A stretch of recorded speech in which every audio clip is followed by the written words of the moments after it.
求求老天爷，给我们一口活命的粮吧！老天开眼！这世上若真有神，怎么会让人饿成这样？神女娘娘显灵了！宿主，你冷静点，我是让你攻略男主，不是让你开局装神。男主是谁？就是他，沈爵，未来乱世帝王，快去攻略他！妖女装神骗得了他们，骗不了我。完了，男主不信你，攻略难度飙升了。攻略一个男人太慢了。今日起，信武者有粥。热的，真的是热的！快点，神女娘娘！随武者可活。宿主，你管这做攻略男主？天下都跪了，他也快了。宿主，咱们穿的是乱世文，危险指数特别高。初始时装你不选加美貌，至少也得选加武力值吧？结果你选了个最没用的。这套素血含香技能只有无限白粥，能有啥用？谁说这时装不好了？这时装可太棒了。放在哪儿？张角一碗米汤浮水，能让万众百姓为他买命。我的白粥可比米汤实在。宿主，你不会是想……演戏是我的强项。那武力呢？乱世可不是闹着玩的。真遇上事，我也不是不能打。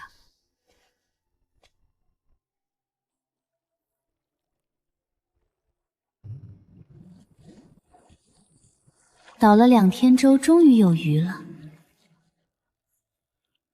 宿主，你那是好感丹，能加10点好感度的好感丹，你不用在男主身上喂给一群鱼。你个败家子儿！那可是我求爷爷告奶奶才从玛丽苏系统那里求来的，你居然为了鱼！完了，全完了！舍不得孩子套不着狼，我这么做也是为了攻略男主。书里写过，沈爵因死谏，请皇帝处死祸乱朝纲的方式，被降罪贬到风寒之地。他弟沈玉听闻消息，离家追随，成了沈爵身边的首席谋士，为他出谋划策，推翻腐败的雍朝，建立新王朝，是当之无愧的王佐之才。系统，距离男主的弟弟沈玉经过这片溪谷还有多久？13分钟。系统，你真棒。换装系统的时装获取方式，只有收集人的震惊情绪去抽奖池抽一个途径，是时候收割第一波震惊值了。宿主，来啦！公子，方才那一幕，那碗白粥是凭空变出来的。袖里藏针，不过是一些糊弄人的障眼法罢了。眼下兄长下落不明，找人要紧。走。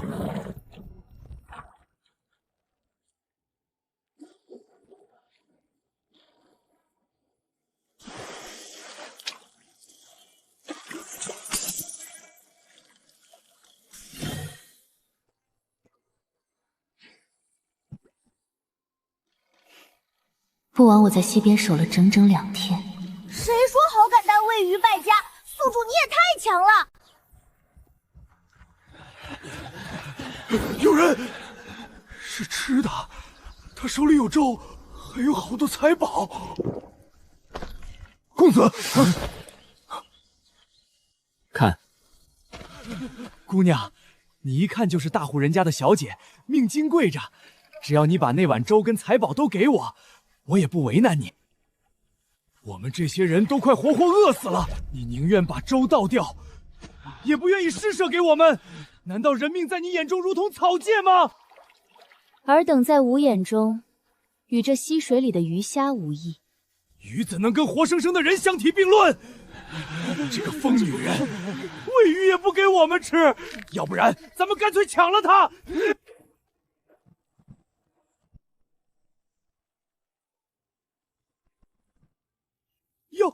妖物，这鱼成精了！饶命，神女娘娘饶命！我只是饿昏了头，无意冒犯神女娘娘啊！求神女娘娘开恩！够了，宿主可以抽新时装了。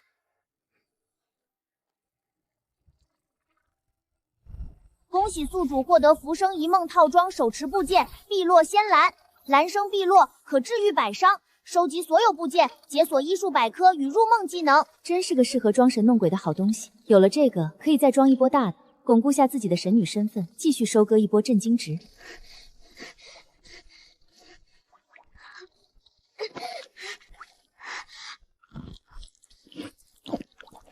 兄长说的没错，这吃人的世道已经病入膏肓。娘，这个鱼可以吃，我们拿回去煮给二哥吃吧，说不定二哥吃了鱼，病就能好了。这鲤鱼绝对不能吃，他们是山神娘娘的信徒，吃了会遭天谴的。那就让我遭天谴好了，我不要二哥死。山神娘娘饶命，我儿小不懂事，您要杀就杀我吧，求您放过他。那个孩子的眼睛和面前这个小女孩一模一样，惊恐、绝望，又夹杂着求生欲。山神娘娘，求您开恩，大慈大悲的神女娘娘，求求您救救我们！求您给我们指条活路。众生皆苦，这人间是渡不完的苦海。罢了，看在尔等并非大奸极恶之人的份上，吾便破例一次吧。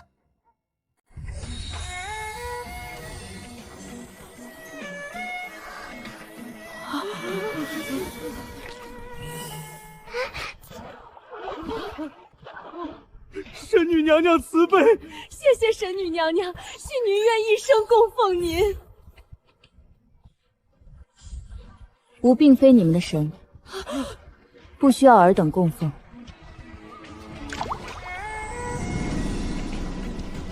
恭送神女娘娘。从早演到晚，真是累死我了。宿主，系统空间是要消耗100镇晶值1分钟的，咱们赶紧选个没人的地方出去吧。1分钟100镇晶值，这么黑！出去，镇晶值不能浪费。宿主，那些流民还没离开哎，糟了，宿主，你刚才忘了把鱼群送的那些珍宝带走。那是我故意留下的，算是一种考验吧。如果他们能通过我的考验，他们会是我第一批最忠实的信徒。神女娘娘说不是我们的神，那我们在这个吃人的世道还有活下去的希望吗？天底下那么多人，神女娘娘就算有通天本领，也管不过来呀。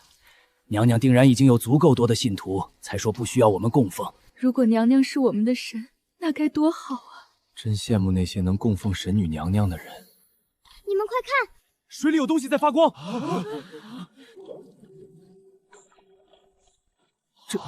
这是神女娘娘留下的。娘娘留下这些宝物是什么意思？会不会是给我们的？这是神女的东西，咱不能动吧？可是神女已经走了，走了也不能动，那是神仙的东西，你拿了不怕遭报应？这会不会是神女故意留下的？她是不是在试探我们？我可没动，我什么都没动。我也没动。这谁敢动啊？万一神女在天上看着呢？这不是那也不是。在下沈玉，途经此地，诸位夜里聚在此中，可是遇上了什么难处？神女娘娘将这套法宝用了在此后，是怕神女怪罪。是的。神女不需要你们的供奉，可心意总得有个安放之处。与其把这些珍宝藏在土里，让他们不见天日，不如就在那里用这些珍宝为神女建一座庙，立碑，写上今日之事。这真的可以吗？神女娘娘会不会怪罪我等自作主张？神女既愿意出手为你们去除病痛，便说明她是一位善神。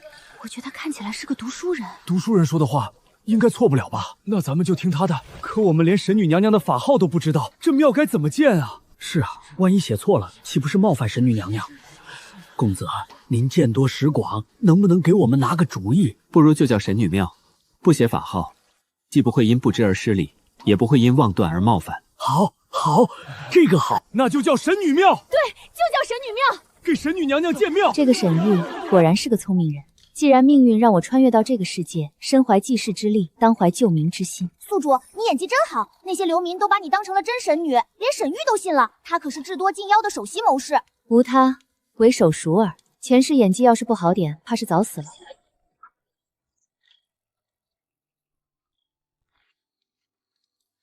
你能吃东西吗？可以是可以，但需要宿主你花镇晶值给我买皮肤。需要多少镇晶值？最便宜的小狐狸皮肤都要1000镇晶值。你穿上小狐狸皮肤后，能不能让这个世界的人看见你，听见你说话？可以啊，宿主，你问这个干嘛？我给你买。宿主我爱你！我馋那个小狐狸皮肤好久了，它有9条尾巴，毛茸茸的，还会发光。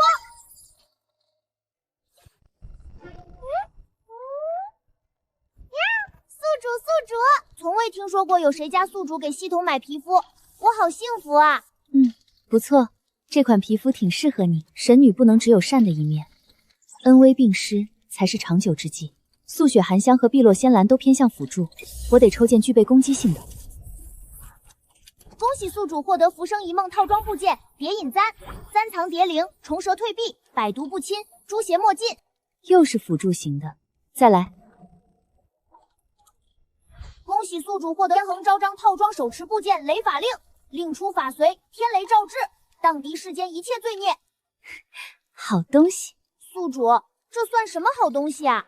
咱们的任务是攻略男主，要让男主爱上你。你总不能男主不爱就放天雷劈到他爱吧？我当然知道任务是攻略男主，别急，我们一步步来。怎么来？等我装神女赚够了震惊值，到时候再抽几套加魅力的时装，惊艳出场，男主还不得被我迷得神魂颠倒？哇，宿主你好聪明，这个计划堪称完美。你放心，我一定好好配合你。有你这么棒的系统，我真幸运。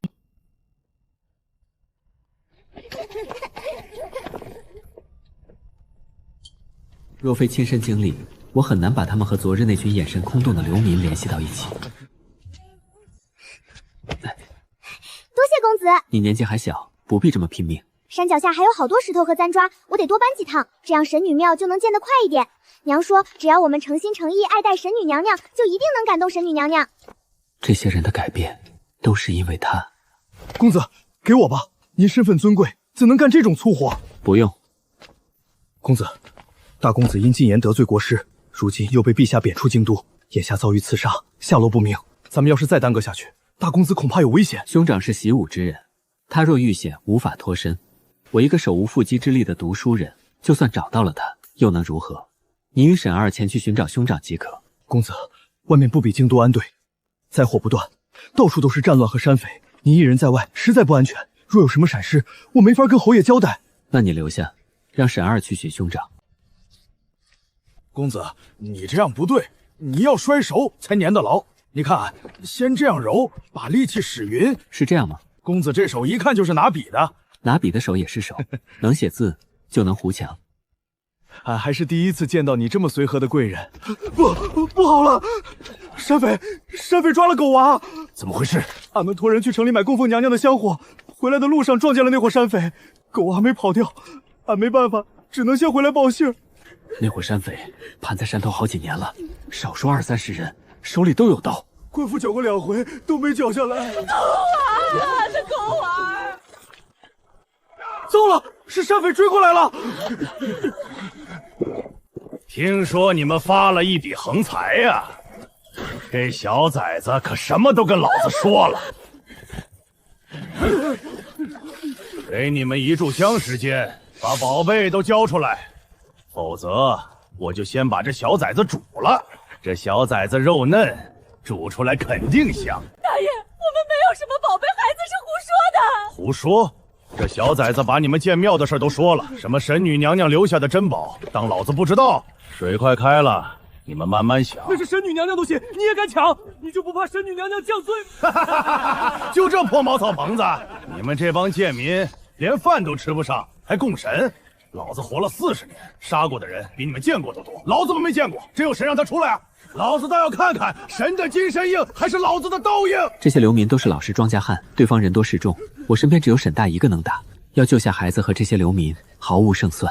去，砍他一条腿，扔进锅里，看这帮贱民交不交！何人如此大胆，竟敢蔑视神灵？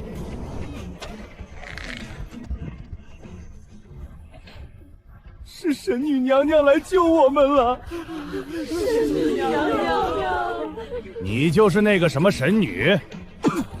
老子还以为是哪路神仙，原来是个小娘们儿。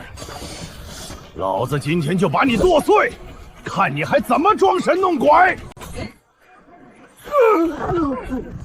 那可是我给修仙系统当了3个月狗腿子才换来的，好像也没那么痛了。方才你说要将吾剁成肉泥，妖怪，别过来！你连神与妖都分不清，便敢吃人？尔等罪恶滔天，执迷不悟。今日吾便降下神罚，净洗乾坤，以正天道。神不应该怜悯苍生吗？我也是苍生中的一员，你不能杀我！杀生为护生，斩业非斩人，一切皆为苍生。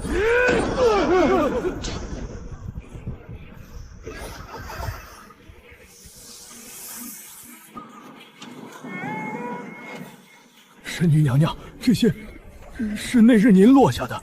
凡俗之物，与吾无用，尔等自行取用吧。那怎么行？俺们哪受得起？这些珠宝还是用来给娘娘您建庙吧。吾不是说过，吾不需要供奉，为何还要为吾建神庙？是我替他们出的主意。建庙之事，非是百姓想以此裹挟神女娘娘，而是他们惶恐。如今天下大乱，百姓困苦，他们只有把心安放在您的神像前，日子才能过得踏实。你是何人？在下沈玉，一介书生。既是一介书生，那你为何不去考取功名？考取功名，或可救百人、千人，却救不了天下人。能救这乱世的，唯有神女您。人间之事，自有其因果运行规律，如同江河奔流，自有其河道。吾不会过多干涉人间之事。神女明鉴，玉并非要您逆天改命，更非求您强改人间因果。江河自有河道，可若低愧大绝，亦需引书导流，方能护得沿岸生灵。天道轮回，盛衰有数，乱世终结亦有时限。可乱世之中，百姓连生的根本都已被践踏，何谈规律运行？欲知晓神女不愿干扰人间因果，从不敢求您定天下分混，只愿神女垂敛天下苍生，略施威力，拨乱反正，护万千无辜生灵一线生机，让人间的江河能重新流回属于他的河道。你倒是能说会道。这座庙，你们愿意建，便建吧。只是不必供什么香火，吾不吃那些。沈公子，神女娘娘刚那些话到底是什么意思？俺一句都听不懂。公子，你倒是说句话呀！神女是不是愿意接受我们了？神女还会再出现吗？别急，神女娘娘应当是认可了我们，以后我们大家都是神女娘娘的信徒。我竟然成为神女娘娘的信徒，是不是在做梦？快，大伙儿加把劲儿，咱们这2天就把神女庙建起来。跟沈玉这种咬文嚼字的人说话，真他妈的累啊！宿主，你是神女，怎么能说脏话？我只是个假神女，人前装装得了，人后还装，那不成傻子了？系统，我现在有多少震惊值？宿主，就刚才那一波，咱们足足赚了3200震惊值，扣除进入系统空间消耗的震惊值，你还剩4500震惊值。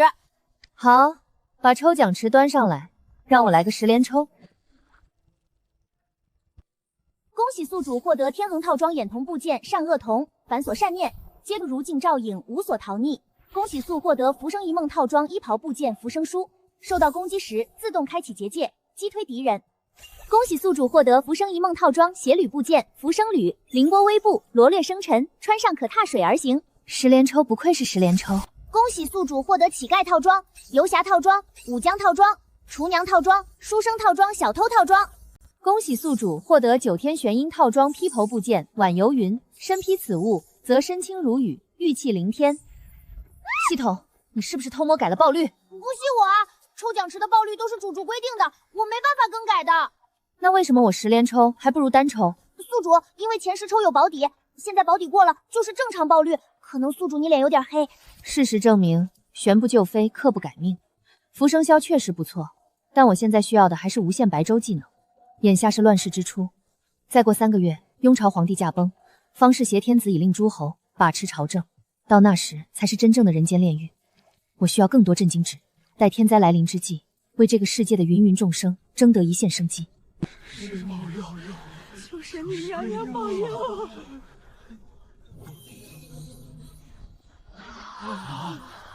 娘，我好饿。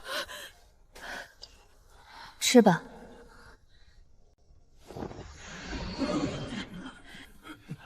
是白粥，逃荒以后，我都快忘了饭香是什么味儿了。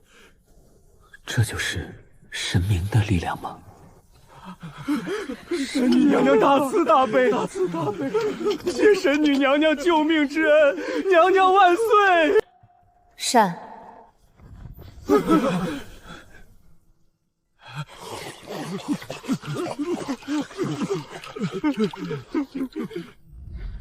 你们既得了神女的恩赐，还不速速离去？我们还能去哪儿啊？信书城不让流民进城，家也没了。敢问阁下是？我乃神女座下灵兽。说来惭愧，我等凡夫俗子，见识浅薄，从未见过如灵狐大人这般口吐人言、通晓仙侠事的灵兽。想来大人在神女座前，必定也是极受倚重。算你有几分眼力，我在神女座前修行300年，自然受神女倚重。灵狐大人神通广大，欲斗胆，请大人指教。神女不识香火，我等该如何供奉娘娘？神女常言，勿以恶小而为之，勿以善小而不为。你们若诚心供奉神女，往后多行善事吧。宿主，那个沈毅太难搞了。筒子啊，就是因为沈毅难搞，所以我才派你去应对他。这说明什么？说明在我心里，你就是最能扛事的那个。宿主，下次要做什么你就直接跟我说，我一定给你办得漂漂亮亮。对了，宿主，我刚刚装神兽赚了1300真金值，我们现在一共有4500真金值。那1300真金值你自己留一半，存着买皮肤吧。宿主，你真的太好了，怎么会有你这么好的宿主？行了，把上次那个佐料粉给我，咱们今天吃烤鱼。宿主，你不是大爱苍生的神女吗？你怎么能吃鱼？傻了吧你？都说了我是装神女，又不是真神女，演戏而已，你还真信？嘿嘿，怪我入戏太深。话说我们什么时候去攻略男主啊？急什么？我有自己的节奏，你别打乱我的计划。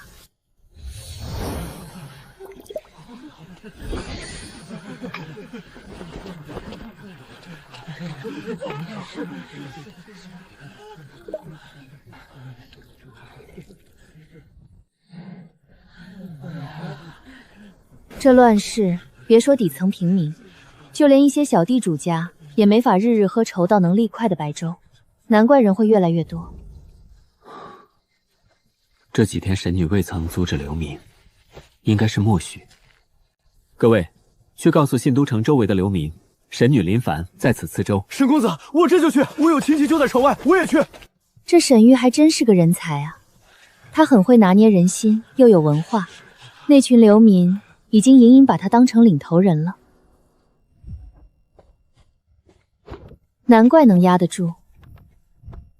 神女娘娘给了我们一口粥，是让我们有力气活下去。但往后的日子，我们不能光指望着娘娘天天施粥。我方才去看了，那边林子里有野竹和枯木，砍下来就能搭棚。小沈，我跟你去。沈公子，我也跟你去。公子，我也去。好。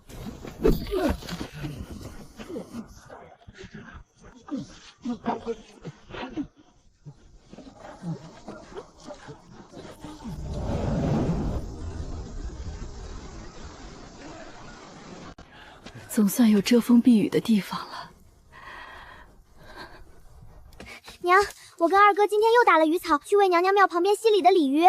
瞧你跑得满头大汗，那些鲤鱼是娘娘的信徒，你还咬了人家一口，咱们必须得好好弥补过错。我也是饿极了嘛，我现在天天给他们喂鱼草。好孩子。原本死气沉沉的流民队伍，慢慢有了生机和秩序。仁慈的神女给这乱世带来了生机，只要她在，这样的烟火气往后只会越来越多。我愿以此身如烛，哪怕燃尽最后一寸骨血，也要从这恶殍遍野的乱世里拽出一个干净的清平人间，让这世间配得上她的慈悲。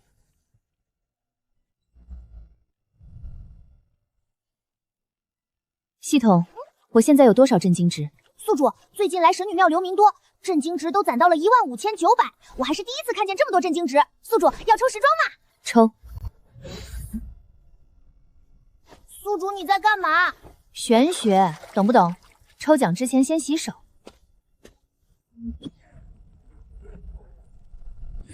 恭喜宿主获得浮生一梦套装挂件部件入梦铃，遥之可催眠之梦，令闻者身临其境。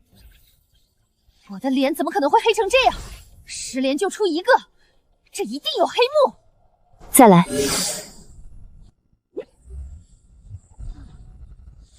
宿主，限时奖池是消费震惊值到一定数量才能开启的，奖池里的套装只要过了限定时间就没办法再抽取，只能等下次返场。那就抽。恭喜宿主获得昆玉4万套装手持部件9岁盒，挥之可随机获得一种农作物种子。又是只有一个高级部件。宿主，20连出2个高级部件，其实也不算飞，就是这个9岁盒看着没啥用。不过这个入梦铃挺好的，到时候咱们可以催眠男主，在梦里对他这样那样，让他食髓知味，念念不忘。昆玉丝绣套装的技能非常有用的，要不要全部梭趴？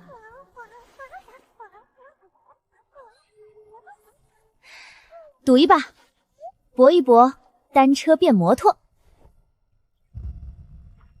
让我欧一次吧，我愿意用一生姻缘去换，哪怕永远单身，我也愿意。恭喜宿主是获得昆玉丝遭套装配饰部件丰年诀。恭喜宿主获得昆玉丝小套装衣袍部件加穗迎车，身披此衣，所履之处枯长寒润，皮土升高。还剩10抽。恭喜宿主获得16多子套装多宝16只，石棋子繁育昌盛，子嗣兴旺。退钱，我不玩了，这不是欺负老实人吗？系统，我能不能申请未成人退款？宿主，可你是个成年人啊！恭喜宿主获得昆玉丝小套装发冠部件神农一运，戴上此冠可增加附近农作物的生命力，收集所有部件，解锁沃野千里技能，增加作物产量。宿主集齐了。果然梭他是一种智慧。哎呀，宿主，你突然亲人家干嘛？我不是那种随便的桶。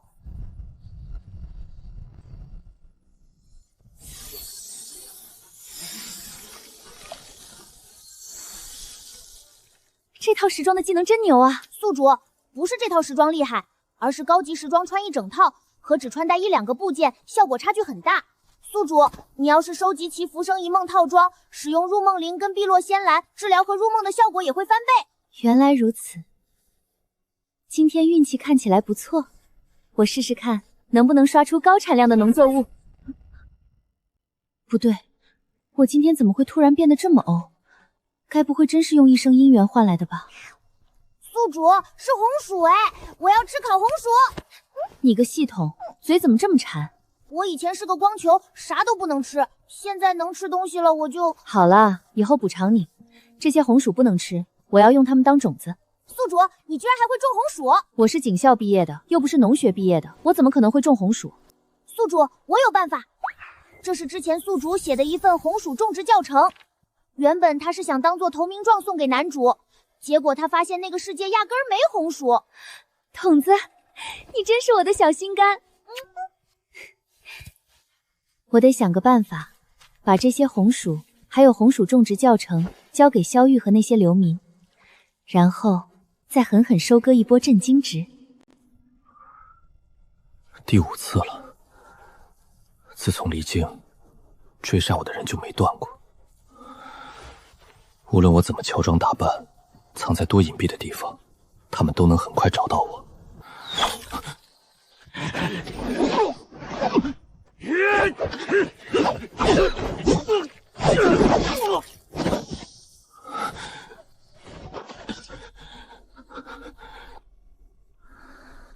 宿主，咱们真不去救吗？男主他好像有一点死了。不去。为了让四周土地变得肥沃，我穿着这身时装跟暴走王似的从早走到晚。我现在只想睡觉。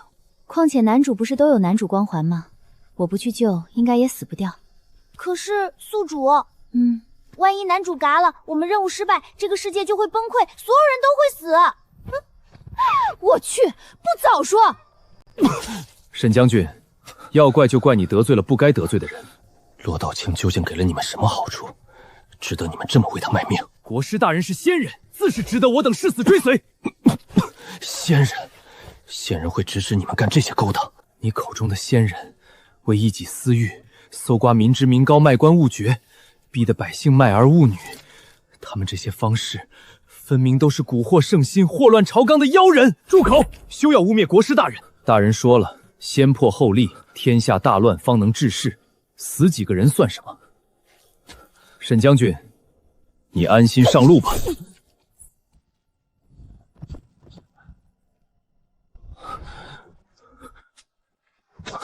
松开！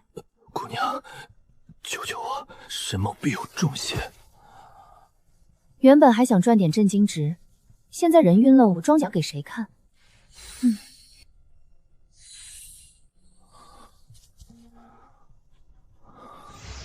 宿主，是沈玉找了过来。宿主，你为什么不留下来呀？你这么走了，男主都不知道是你救的他。时机未到。大公子，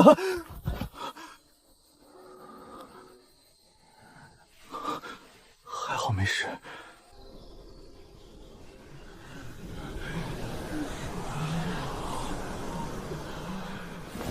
神女娘娘，神女娘娘显灵了，大慈大悲。神女娘娘。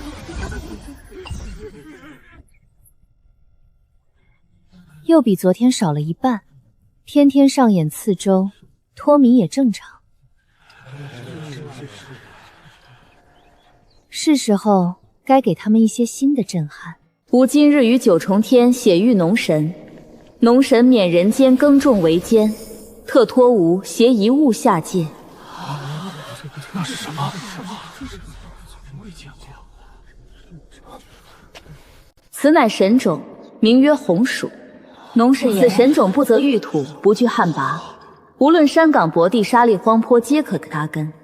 一株可结数枚，春种秋收，亩产逾2000斤余。2000斤，1亩地。很好，要的就是这个效果。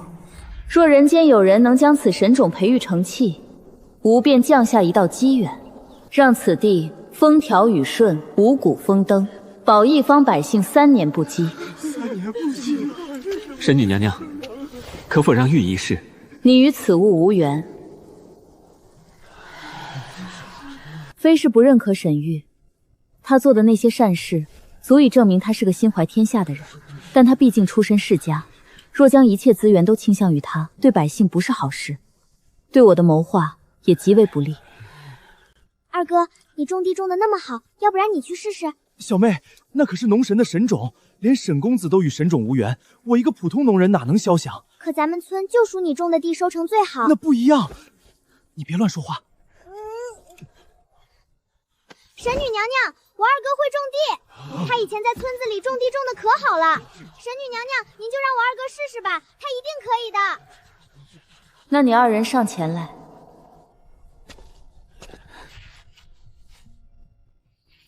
两人皆是知恩图报之人，比起崔二郎，崔三丫显然更适合，但他年岁太小，眼下担不了这样的重任，只能慢慢培养。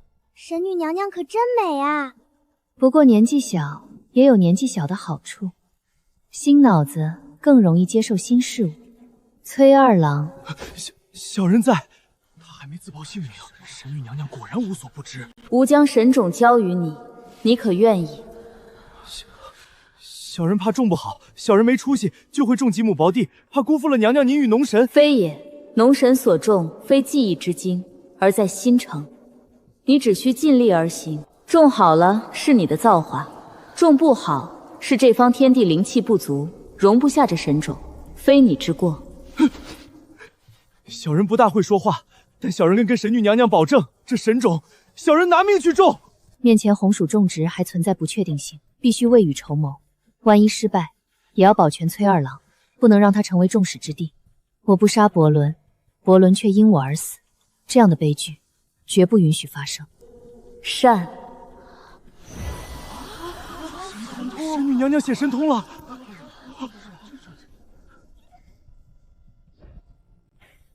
崔三丫，你且来吾身边。你心思纯净，灵台清明，与农神之道有缘。吾今日便传你红薯种植之法。望你兄妹同心，相辅相成。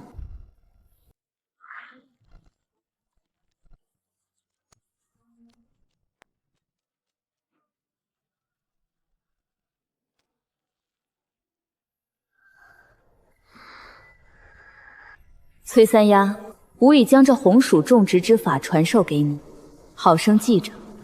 他日你若能将此法广传人间，惠泽苍生，农神必当欣慰。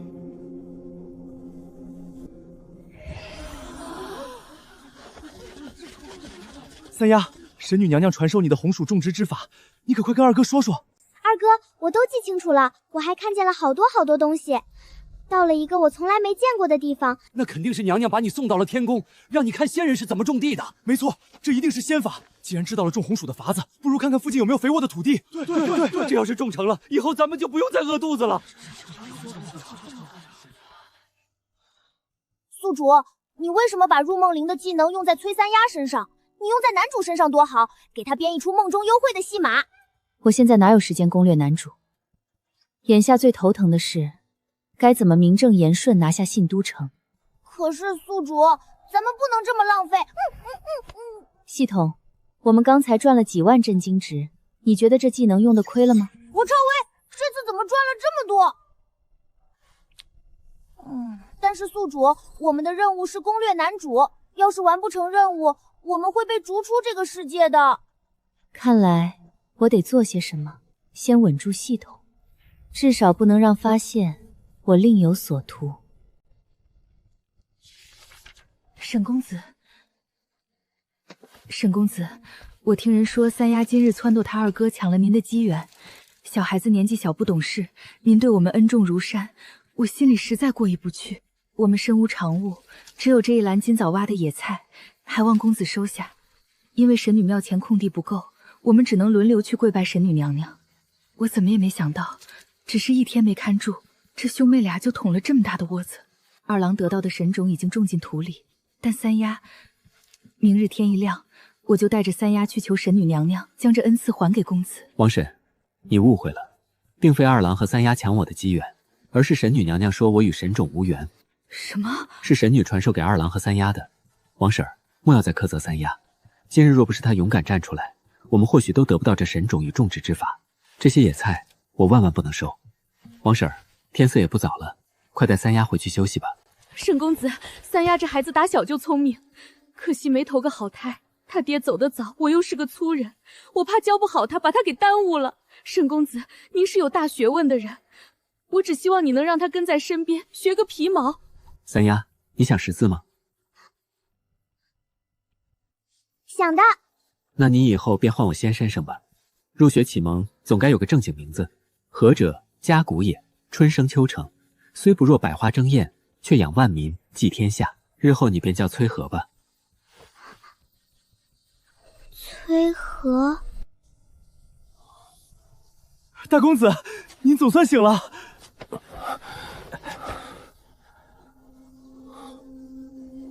大公子，我这伤是你找的大夫？不是，属下发现您时，您的伤就已经伤愈了大半。这样重的伤势，便是太医院国手在此，没个10天半月也休想下床。山野之间竟有这样的医术，那你可曾看见一位姑娘？方圆百卜，属下来时都看过了，没有其他人。我分明记得晕倒前还闻到她衣袖间淡淡的谷物清香，怎么只有你？福燕呢？二公子我们来寻您的路上，在溪边遇见了一位法力无边的神女。神女，方是祸乱朝纲，蛊惑圣听，致使朝堂乌烟瘴气，百姓民不聊生。沈二，你是沈家不居，自幼跟在我和福用身边，难道不知道我最恨什么？大公子，神女娘娘跟那些方式不一样，我跟二公子亲眼看见神女施展神通，凭空取物，还引得溪水的鲤鱼朝拜献宝。够了，这世间哪有什么鬼神之说，不过是些招摇串骗的妖人罢了。学了点障眼术，就敢妄称自己是神女，有朝一日，我定要杀尽这些愚弄百姓的妖人。福燕在何处？大公子，二公子就在前面不远。他吞吞吐吐做什么？二公子如今已经成了神女娘娘的信徒，正带领一众流民为神女建庙。荒唐！带我去找福燕，我倒要看看这位神女娘娘究竟有什么通天本事。宿主，告诉你一个好消息，刚才男主一下子就给你涨了20好感度。我之前几任宿主对男主嘘寒问暖一辈子，最高也才刷到50好感度。哦，挺好的。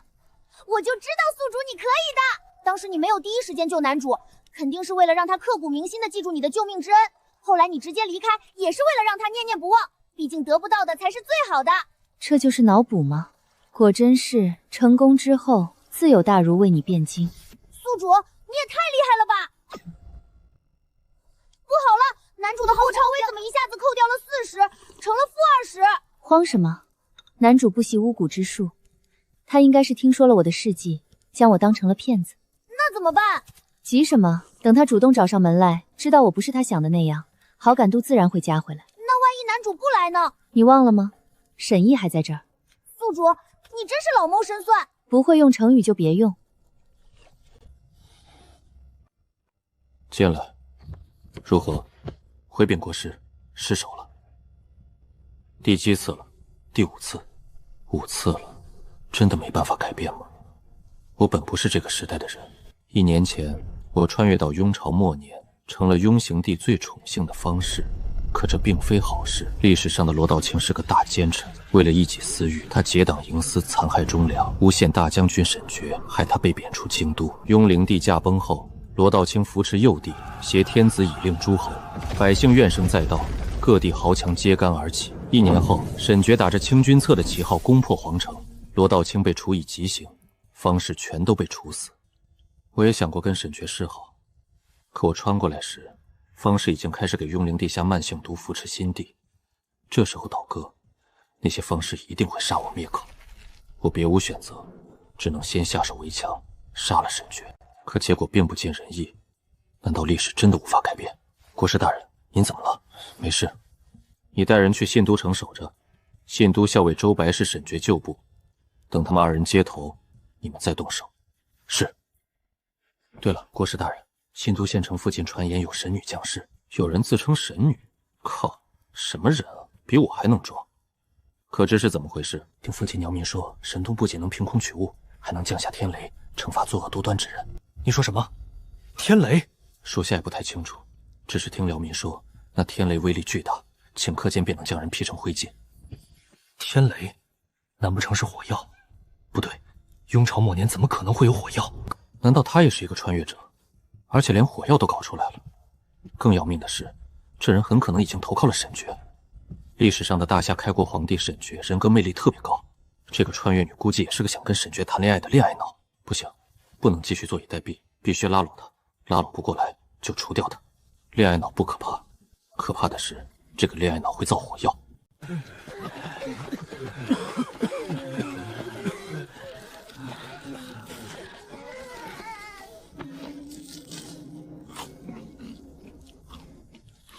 大公子，这玩意儿哪是人吃的？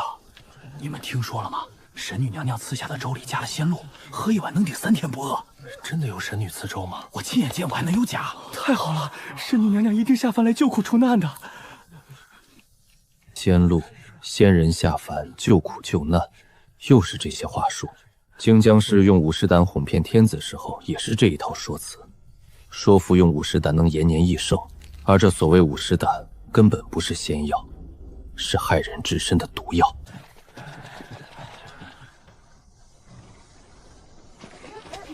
此地竟有乱世罕见的安宁，不过是虚假的繁华，如镜花水月，一戳就破。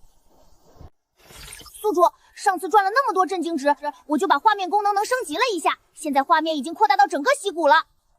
鸟枪换炮了。宿主，你果然料事如神，男主还真来了，咱们要不要去露露脸啊？筒子，我现在扮演的是神女，要是随意露面，那还怎么保持神秘感？这可怎么办啊？不急，等沈觉亲眼目睹我使用那些时装技能，他定然会想办法求见我。昆玉丝宗套装虽能让作物早熟，但没办法让这些红薯苗一夜之间长成。但是红薯成熟至少还要4个月，太慢了。宿主，你可以强化套装啊！宿主，你只需要再消费1万震惊值，就能开启套装强化功能。强化后的套装技能效果会翻倍。筒子，你真棒！幸好这段时间获得的震惊值都攒着没花，区1万震惊值，我消费得起。恭喜宿主获得浮生一梦套装坐骑部件浮梦仙鱼，无视地形障碍，遇水踏雾，遇山穿林，日行千里。30连抽就给我出一个高级时装部件，宿主还抽吗？抽。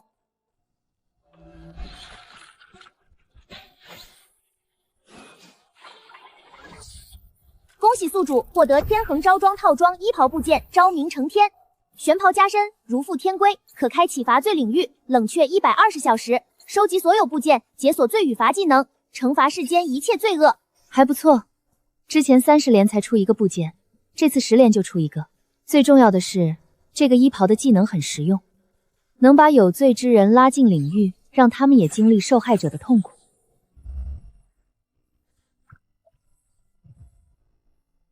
爹的，什么破功能？强化一次要3万震惊值，怎么不去抢啊？宿主，我也不知道啊，我也没想到套装强化要这么多震惊值。资本家的丑恶嘴脸。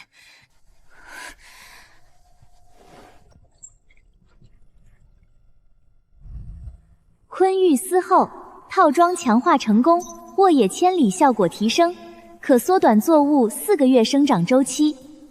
缩短作物4个月生长周期。这震惊值花的似乎也挺值。昨夜苗又蹿了一截，看来这神种咱们是种成了。可不是，老朽种了一辈子地，头回见长得这么精神的苗。如今这红薯苗还没成熟，我们不能掉以轻心，须得好生照料这幼苗。傅燕，兄长，你没事太好了。对了，兄长，我带你去看看我们种的红薯，那可是能亩产2000斤的神种，待它长成，这世间或许就再无恶徒。如今粮食最多过亩产200斤，这种无稽之谈你也信？兄长，这神种红薯是农神托美女从天宫带到人间来的，凡物自是不能与其相提并论。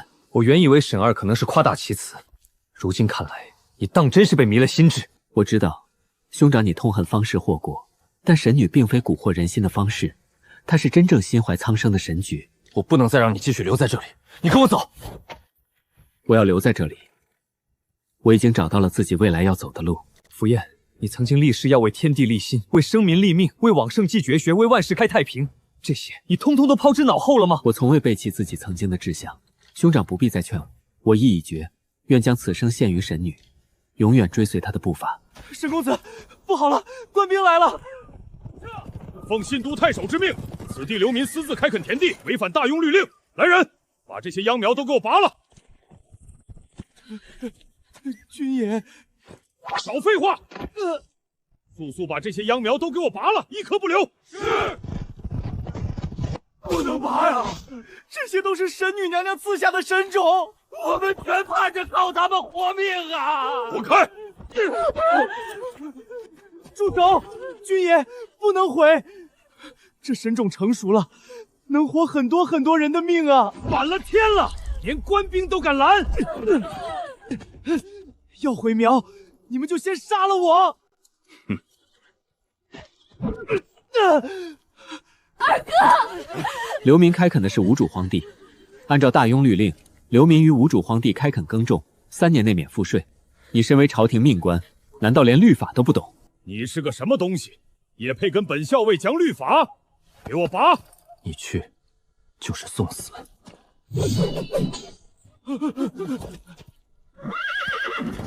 你是什么人？让周白来见我。这流民竟认识周校尉，若今日之事传到周校尉耳中，我定没好果子吃。所有人听令，这些流民聚众闹事，抗拒执法，持械袭官，就地格杀，一个不留！不，那是大家的命根子啊！是神女娘娘，是神女显灵了！是神女娘娘来救我们了！毁坏神种，尔等可知罪。沈玉，神女娘娘，是小人无用，没能护住神种。你不必自责，红薯乃天上之物，强行在凡尘栽种，本就是逆天而行。命中该有此一劫。然你们以性命相护，赤诚可见，为这红薯苗留住了一线生机。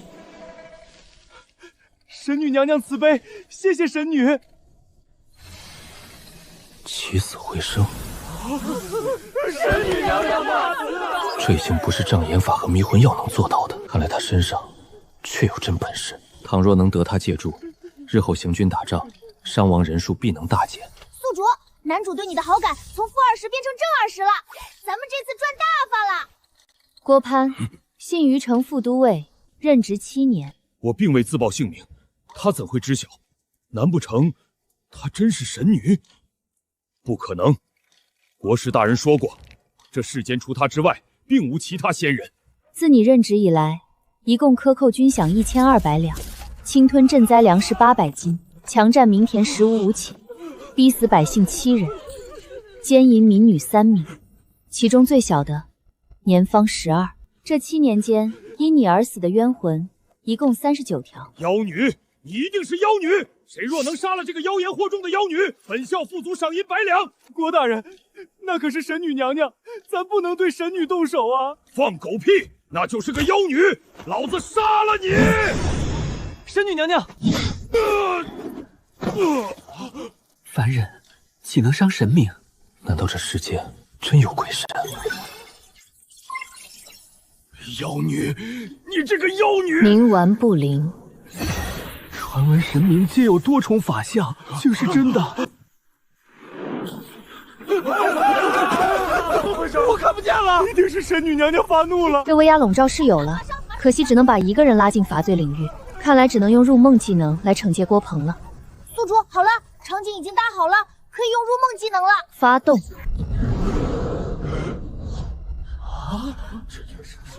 这是什么地方？该不会是18层地狱吧？18层地狱怎么可能这么亮堂？这里是天宫吧？这是如何做到的？兄长，人不可能有这样的伟力，这是神明的力量，方士误国，致使百姓苦不堪言。可神女所行之事，无一不为苍生，在我心中，她才是这世间唯一的真实。人亦有好坏，看来我不该以偏概全。审判庭既开，罪业将无所遁息。郭攀，神种承天地气运，护一方生民，你一念愚昧，险些毁去万千生灵希冀。今日便由吾亲审你的罪孽。你克扣军饷1200两，导致兵卒没有冬衣，冻死13人，此罪你可认？神女大人，小人只一时利欲必熏啊！是非功过皆有定数，你该向那13名兵卒忏悔。冷，好冷，谁来救救我？原来朝廷一直有给我们发军饷，只是都被贪厌了。去年郭校尉让我弟弟六子被活活冻死，他却拿着我弟弟的军饷在酒馆里逍遥快活。我弟弟他才17岁啊！贪没军饷粮草，罪该万死。我还活着。郭鹏，你私吞赈灾粮800斤，导致受灾百姓无粮可食，饿死16人，此罪你可认？赈灾粮一事是王太守指使，我不曾燃煮过那些赈灾粮啊！神女娘娘明鉴啊！此事你的确不是主犯，娘娘，但你助纣为虐，偷运赈灾粮，这16名百姓的死，与你亦有间接关系。好饿，好饿！逃荒路上，树皮、草根、观音土什么都吃过，这些狗官根本不给我们活路。狗官死了活该！大人，那是我一辈子的心血，是我全家老小唯一的活路啊！求您高抬贵手！群贱民，赶紧给老子滚开！阿爹，阿爹！楠楠，跑，快跑！救命！救命啊！郭鹏，此罪你可认？神女娘娘，我愿意把那些抢占的良田物归原主，以后我一定改过自新，多行善事，弥补过错，求您宽恕。晚了，那些有资格宽恕你的人，如今均已投胎转世，而你只能去无间地狱赎罪。国师大人也是仙人转世，我妹妹得他宠幸，若置我于死地，他不会放过你的。神女娘娘替天行道，神女娘娘功德无量。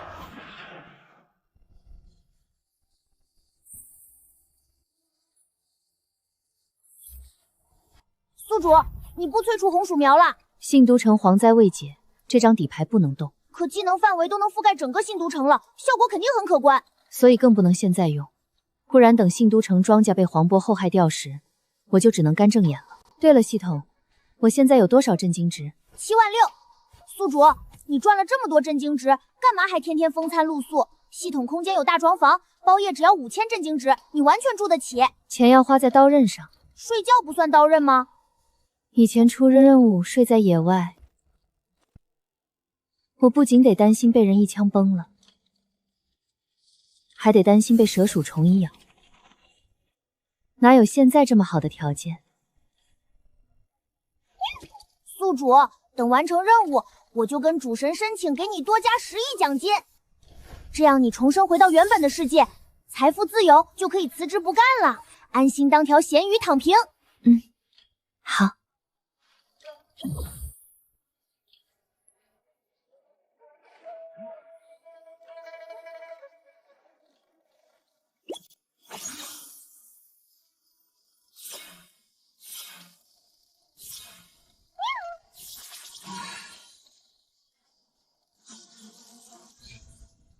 系统，我给你买个新皮肤吧。宿主，我不想要，这皮肤看起来像是兔子，却长着鸟类的嘴，还有蛇的尾巴，丑成这样，它居然要5万震惊值。咱不能当这个冤大头，买这个皮肤真的太不值了。快换上给我看看。好吧，不错不错。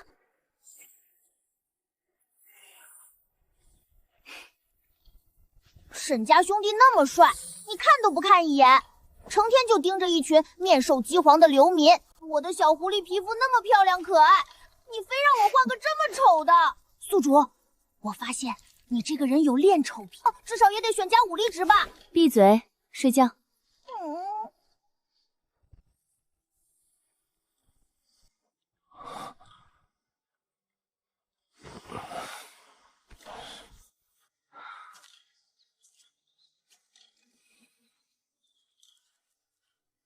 大哥哥，我叫崔和，是先生的学生，这是先生让我送来给你的。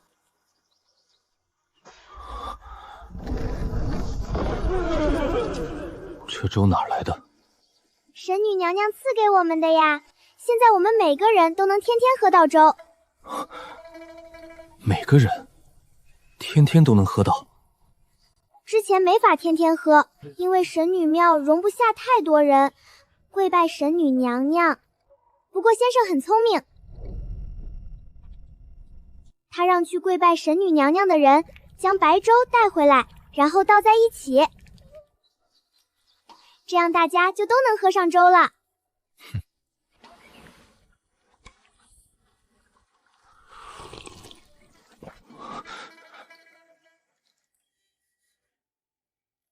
你说的先生是沈玉？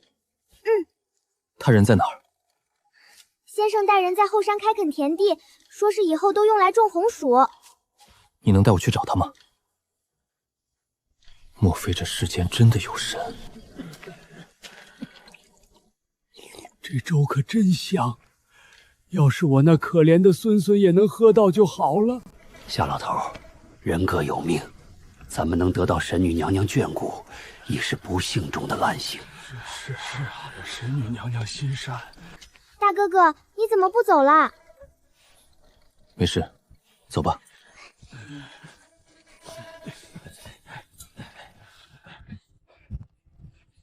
先生，大哥哥找你。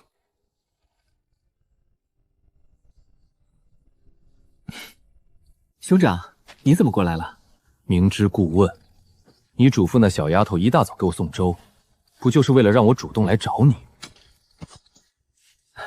真是什么事都瞒不过兄长。前来神女庙的流民日渐增多，纵然我有3头6臂，也兼顾不过来，可不得想办法留下兄长你。那你带我去见神女。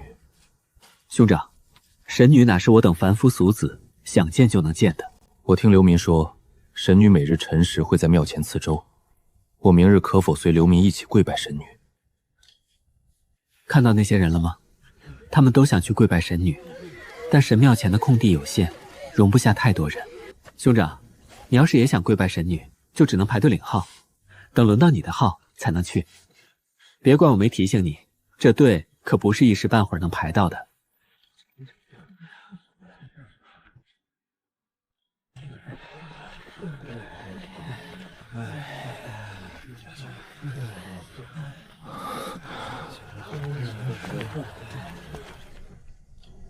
叫什么名字？从哪儿来？识不识字？知不知道跪拜神女时要说什么话？沈觉，字长风。大公子，沈二，怎么是你在这里给流民做登记？属下早年在府中跟着夫子学过几个字，二公子就给属下安排了这么个差事。那沈大呢？他不识字，逃过一劫。沈毅说跪拜神女娘娘要领号，给我。对了，大公子，跪拜神女娘娘是有规矩的。说，您跪的时候，额头必须触地，触地的时候还得响，不响不算诚心。然后还要说神女娘娘小不忍则乱大谋。跪下去的时候，膝盖不能分太开，手心要朝上，额头必须触地。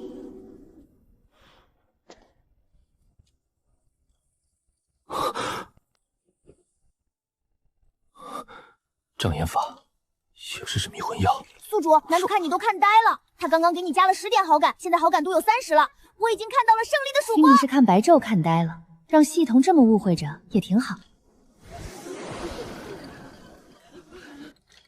神女娘娘赐粥的时候不许喧哗，不许站立。神女娘娘怜悯我们，给我们粥喝，你怎能对神女娘娘不敬？把他赶出去！对，赶出去！不能让这个对神女娘娘不敬的人继续留在这里。兄长，神女已然成了此地百姓唯一的信仰。我知你不信鬼神，但你若想留下，日后面对神女，切不可像方才那般。我现在信了。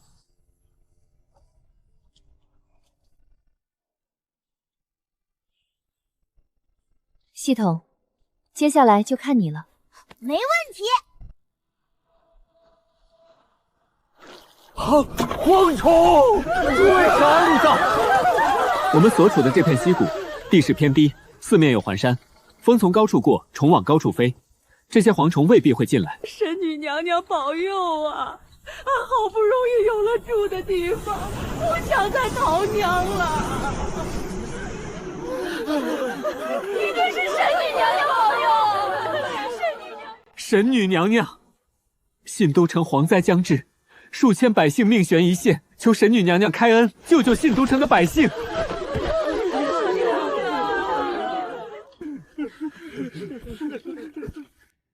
神女不在凡间，西王母设蟠桃宴，神女前去瑶池赴宴了。灵狐大人，可否请您看信白城数千百姓命在旦夕的份上，替我等向神女娘娘求求情。瑶池圣地乃西王母道场，非是我能随意出入之地。你们既是神女的信徒，若是诚心向天祷告，说不定神女能感应到。兄长，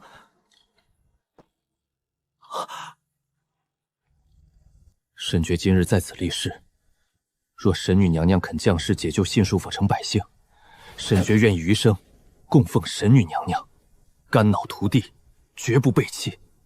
宿主，你为啥不直接现身啊？非得绕这么大一个圈子？轻易就能得到的东西，往往不会被珍惜。差不多了，该我上场装逼了。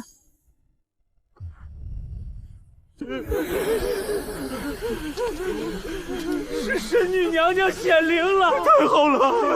神女娘娘听见了我们的祈告，尔等祷告之事，无以知晓。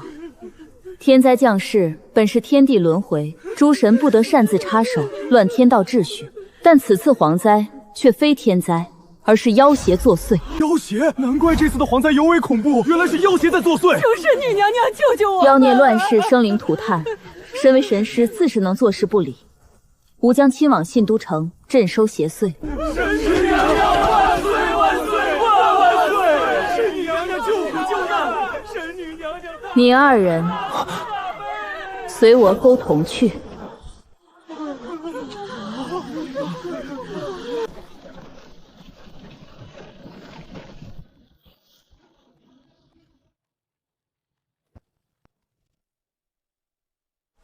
神女娘娘，前方有水，是否需要绕路？无妨，继续前行。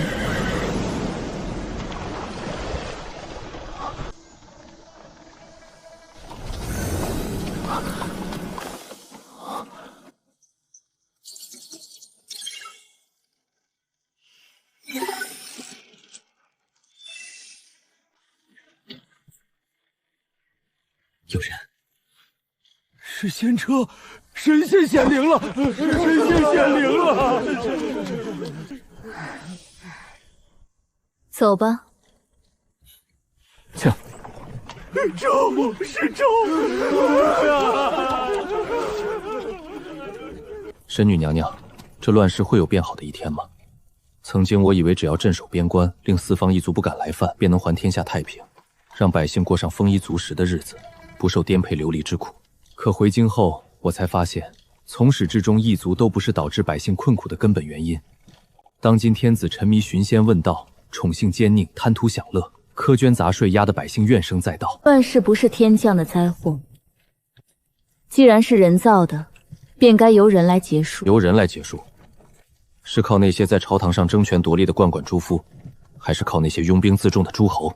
乱世从来没有赢家，哪怕有人最后结束了乱世，他得到的也只有残破山河。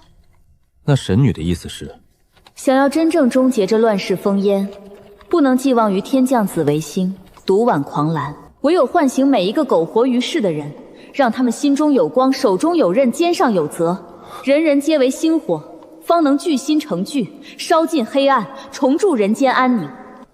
人人皆为星火。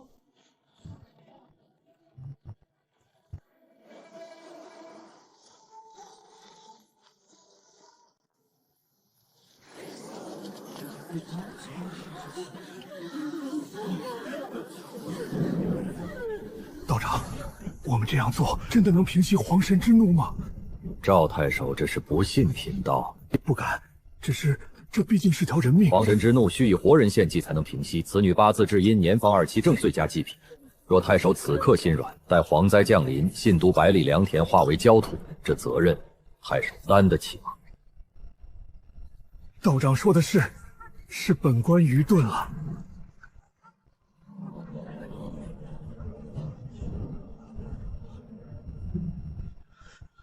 时辰已到，点火！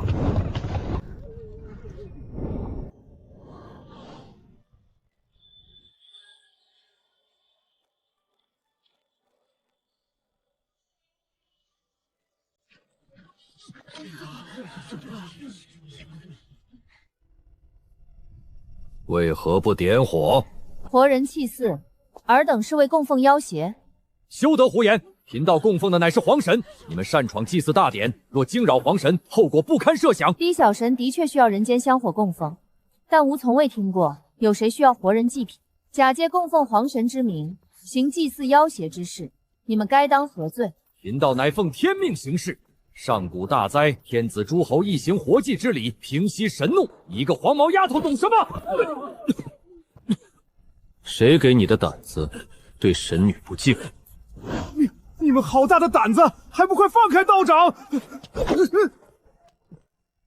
大将军恕罪，下官有眼不识泰山，下官该死。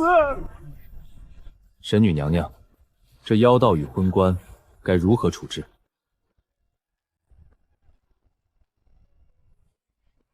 不可！祭品未焚，皇神之怒未息，你们若敢……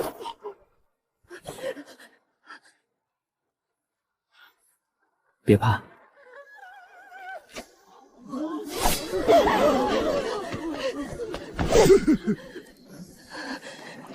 华爷在哪儿？苏阿恒，你先把刀放下。华爷在哪儿？还不快去地牢，把那个老东西带上来！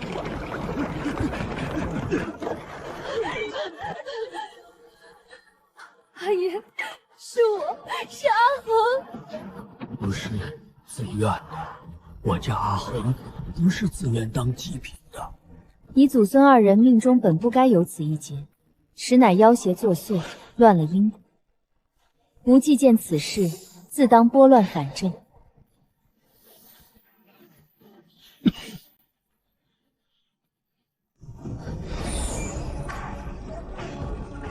神迹，这是神迹啊！神女显灵了！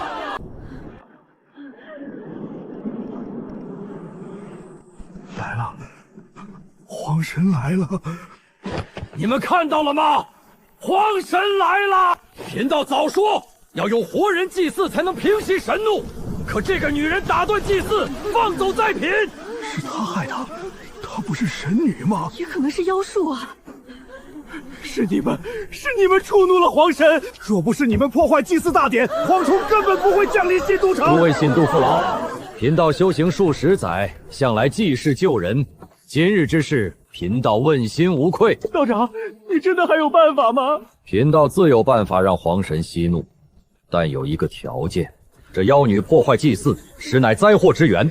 她和她的人若不离开信都城，贫道纵有通天本领，也无法平息皇神之怒。你把他赶出信都城，都是他害的。他走了，皇神才能息怒。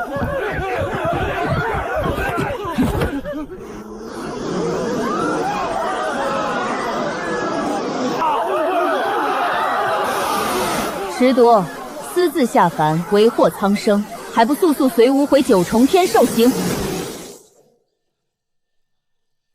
孽畜，还不现出原形！皇神大人，这妖女破坏小人为您准备的祭祀大典，千万不要放过她。宿主不是让我演妖怪吗？这人干啥喊我皇神大人？难道是有人跟我抢戏？云舒，无竟不知，你区区小妖，竟敢在凡间自称皇神，让信都百姓以活人为祭！大胆妖女，这分明就是皇神大人！这妖女破坏小人精心为您准备的祭祀大典，全然未将您放在眼里，您千万不要放过她。我就是一小妖，你非给我扣个冒充皇神的帽子，想让我牢底坐穿是不是？神女娘娘明鉴啊，小妖冤枉！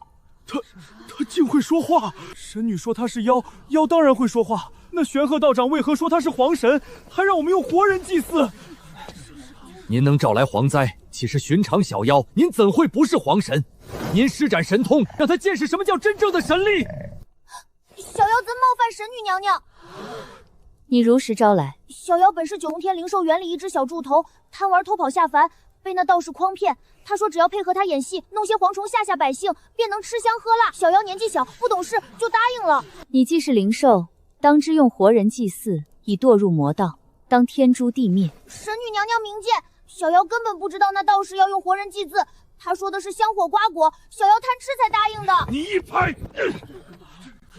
念在你尚未沾染人间因果，又有心悔过，吾便给你一次机会。从今日起，你镇守信都城，保信都3年不受蝗灾，将功补过，可愿意？愿意，小妖愿意。3年不受蝗灾哦，万一神女离开后她反悔怎么办？我们能不能像祭祀皇神那样，年年祭祀神女娘娘？真正的神灵从不需要凡俗香火祭祀，更换惯以无辜生灵血肉为祭的邪祀，以人命献祭神，而是借神之名行嗜血之恶，厌妒天道，践踏生灵，这是对神灵最大的侮辱。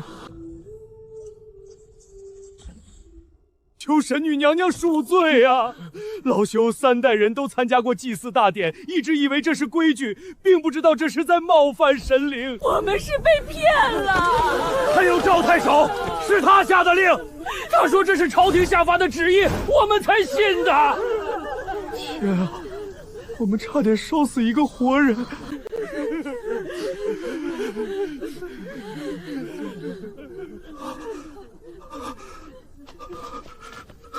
假传圣旨，活人祭祀，这2桩罪一旦坐实，我9族都不够砍。大家不要被这个妖女给骗了！什么9重天，什么灵兽园，什么天行司，不过都是他编出来的鬼话。你们仔细想想，为何他一来，那妖物就招了？为何他说什么，那妖物就认什么？这分明就是一出双簧，他才是真正的妖邪，他和这妖物定然是一伙的。你们若信了他，便是把信安城所有百姓的命都交到了妖邪手中。双簧？可是，那妖物确实听他的话。那他到底是神女还是妖邪？来人，把守城军给本官叫来。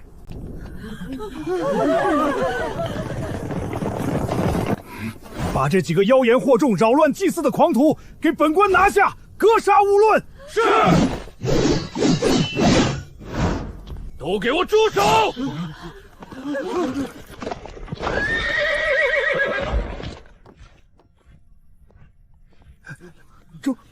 周校尉，你怎么回来了？本官不是让你去什么？去城外巡视，好让你在这里活活烧死百姓。周白，我乃信都太守，是你的上官，你怎能以下犯上？末将周白，参见将军。边关一别，已有2年之久，不曾想你还记得我，自是不敢忘。都给我把矛放下！谁让你们对沈家军动刀兵的？让开！都让开！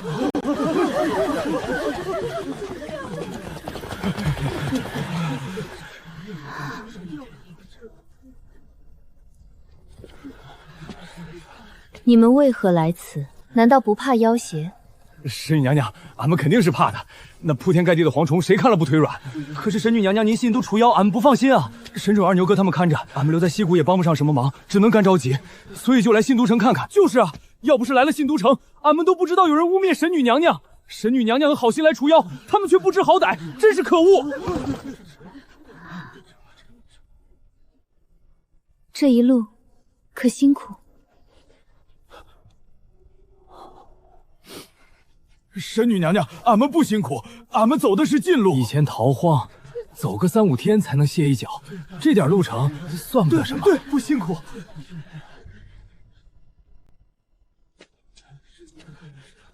神女娘娘，方才那个姓赵的狗官骂您的话，俺们都听见了，俺不能让他这么污蔑您。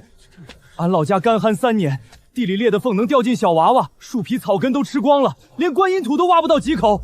俺只能跟着乡亲们一路往北走，路上有人倒下，倒在路边，倒在水沟里，倒在不知名的荒山野岭。好不容易到了信都城，赵太守就把城门一关，说俺们是流匪，不放俺们进去。他还在城外纵马驱赶，踩死了好几个人。那时候，俺真觉得活不下去了。后来，是神女娘娘给了俺一碗粥，让俺活了命。神女就是这世上最好的陈寻，她说的对，可我们知道，谁给我们活路，谁就是菩萨。神女娘娘不仅给我们粥喝，让我们有栖身之所，还从天宫给我们带来神种。姓赵的狗官污蔑神女娘娘是妖，眼看她才是妖，是吃人不吐骨头的大恶妖。真的假的？你不像说谎。他们说的应该是真的。我前阵子也听人说过，城外有座神女庙，每日神女都会临凡赐粥。刚才神女还救了苏阿恒祖孙俩。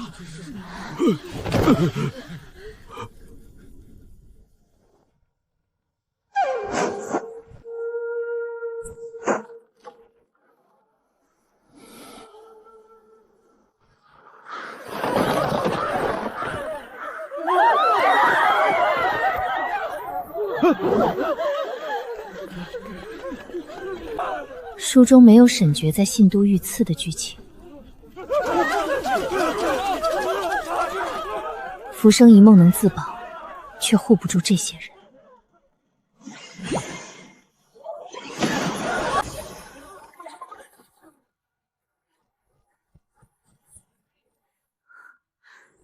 再来，30连抽，一件高级部件都没有。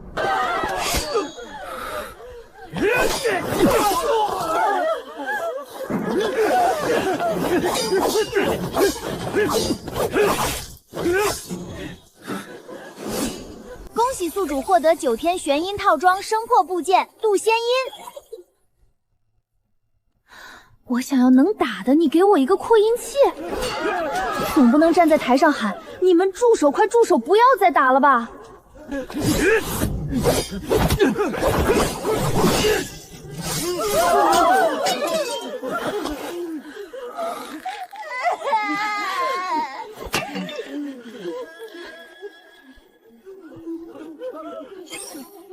还有5万镇静值，我就不信抽不到。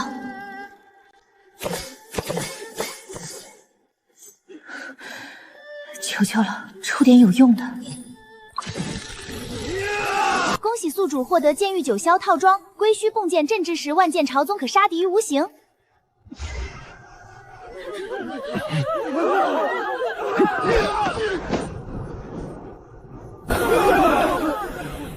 尔等当着吾的面残害吾的信徒，是未曾将吾放在眼里。神女曾说不会过多干涉人间之事，可兄长遇险，百姓遇险，她终究还是出手了。神女比我想象中更仁善，也更爱护自己的信徒。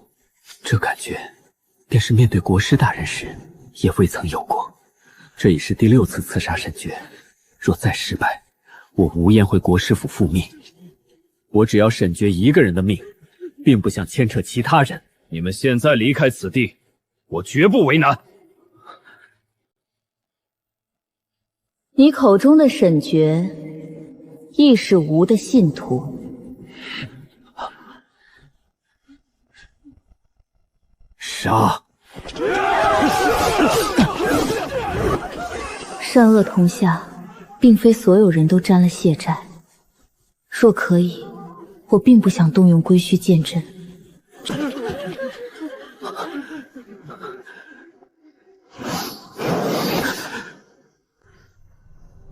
归墟剑阵，开阵！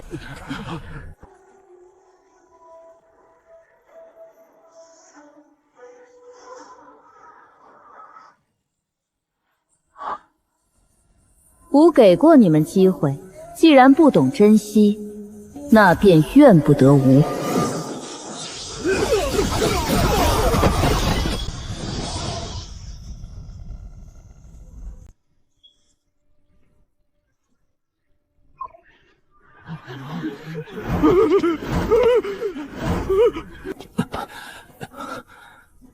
这是神女第2次出手救我，在神女眼中，我是否是特别的？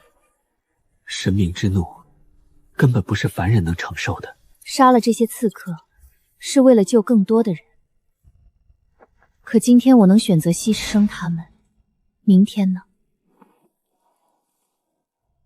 我会不会有一天，也彻底漠视生命？宿主，你怎么了？你不是还要恩威并施，收拢民心，让新卢城百姓请求你留下来吗？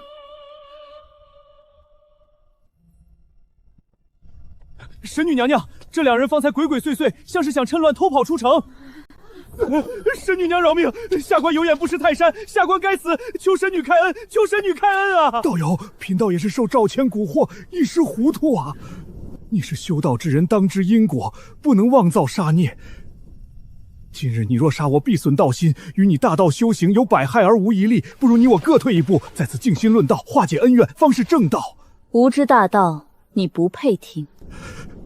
你张志，你多年来以玄和道长之名招摇撞骗，诱导各地百姓用活人祭祀，夺走3条先生性命。赵谦，你身为一方父母官，却在其位不谋其政，对百姓疾苦视而不见。为了敛财，你贪污赈灾粮，导致灾民流离失所，活活饿死，曝尸荒野。更甚者，你还收受贿赂，在公堂上颠倒黑白，草菅人命，造就无数冤假错案。你2人的罪行，万死难辞其咎。神女娘娘饶命，我错了。神女杀得好，这种草菅人命的狗官就该杀。还有那招摇撞骗的妖道，他害死了多少人？杀得好，该杀。光有恐惧不够，恐惧能让人臣服一时，却不能让人真正追随。恩威并施，方是长久之道。吾曾说过，若人间有人能将神种红薯培育成器，吾便降下一道机缘，让此地风调雨顺，五谷丰登，3年不饥。老朽没听错吧？这是真的吗？是真的，神女娘娘说的是真的。神女曾在天宫偶遇农神，农神见凡间日子苦，便托神女娘娘从天宫带来一种叫红薯的神种。俺亲眼见过那神种红薯，跟俺们平时吃的粮食完全不一样。农神的神种，那一定是好粮食。岂止是好粮食？说了，那神种红薯1亩地能收2000斤。2000斤？真的假的？神女娘娘说的话还能有假？那神种现在有人种了吗？当然有。俺们都把神种当宝贝疙瘩一样照料，前阵子已经长出了小苗。真想看看神种长什么样。吾方才掐指一算，神种已成气候。今日吾便兑现诺言，赐下机缘。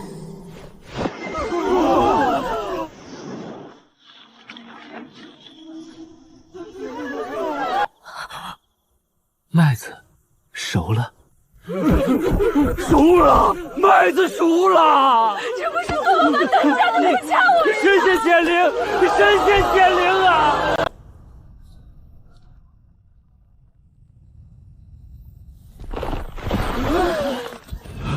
这，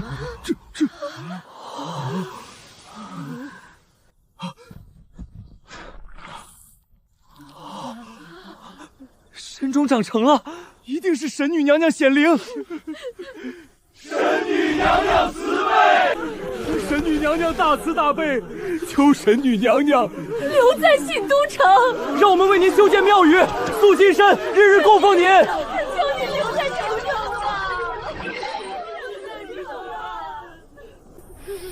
尔等若能首善持正，善待生灵，便已是敬天奉神，无需金身庙宇。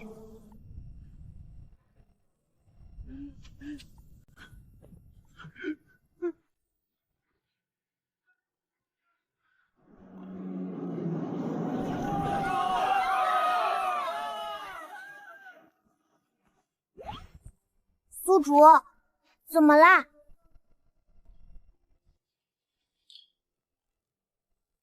系统，你说牺牲一小部分人，拯救一大部分人，这件事是对还是错？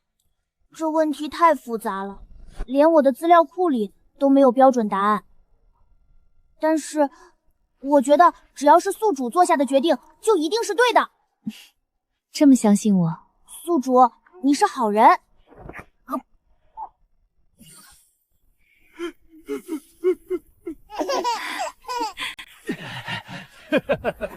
这些人本来都应该死在一场环灾里。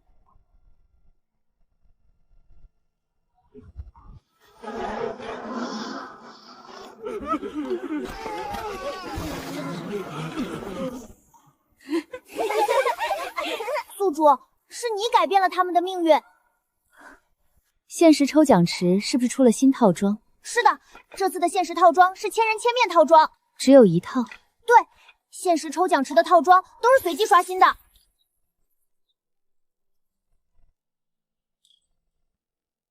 好东西，我毕竟不是真神女，不能一直跟凡人保持距离。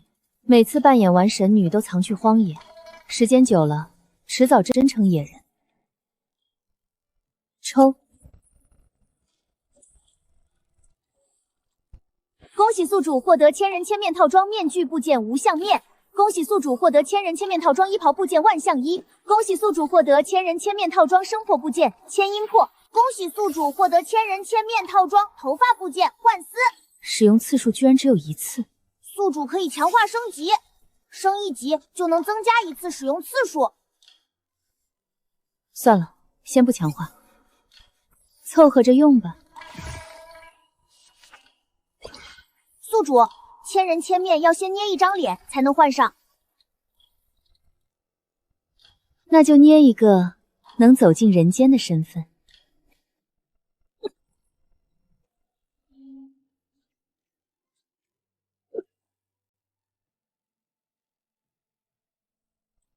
没想到我捏脸天赋还挺高。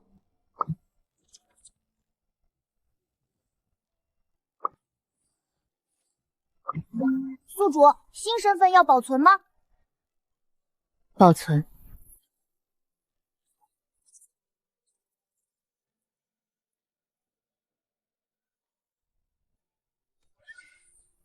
宿主，要现在换上千人千面吗？换。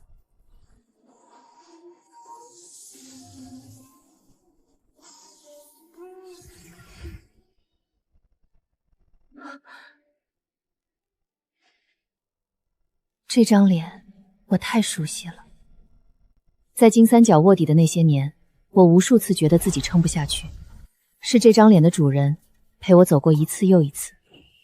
以前我还想过，万一哪天我暴露身份死了，李清河至少能给我收尸。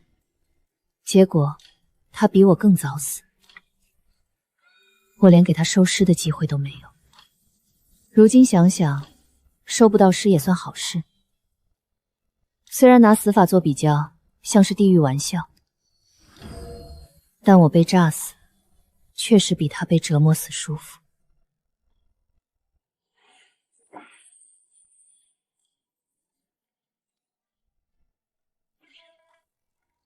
原本游侠套装附赠10两银子，买了这匹马就只剩6枚铜板。住客栈是住不起了，天天睡野外也不是个事。这声音，难道是山匪打劫？山匪劫道，居然还能端坐看书，这人倒有点意思。乖乖将金银交出来，爷赏你个痛快！河路裴氏的马车，你们也敢拦？老大，河路裴氏是世家大族，要不然咱们放他们走吧。天高皇帝远，这里是信都城，又不是河路，你怂个屁！杀了我们，你们定然会麻烦缠身。放我们离开，这马车里的金银你们都可以拿走，我们绝不追究。这位公子，你不如付我报酬，我帮你解决掉这些山匪，怎么样？哪儿来的野丫头？姑娘开价多少100两。100两，解决这8个人。嫌贵？那我再保你的马车平安到达信都城，这个算附赠的。叔父，她只是个女子，怎么打得过匪徒？打不打得过，试过便知。考虑的如何？臭丫头，你在找死！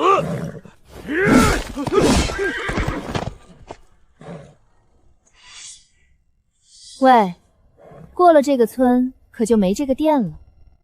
成交。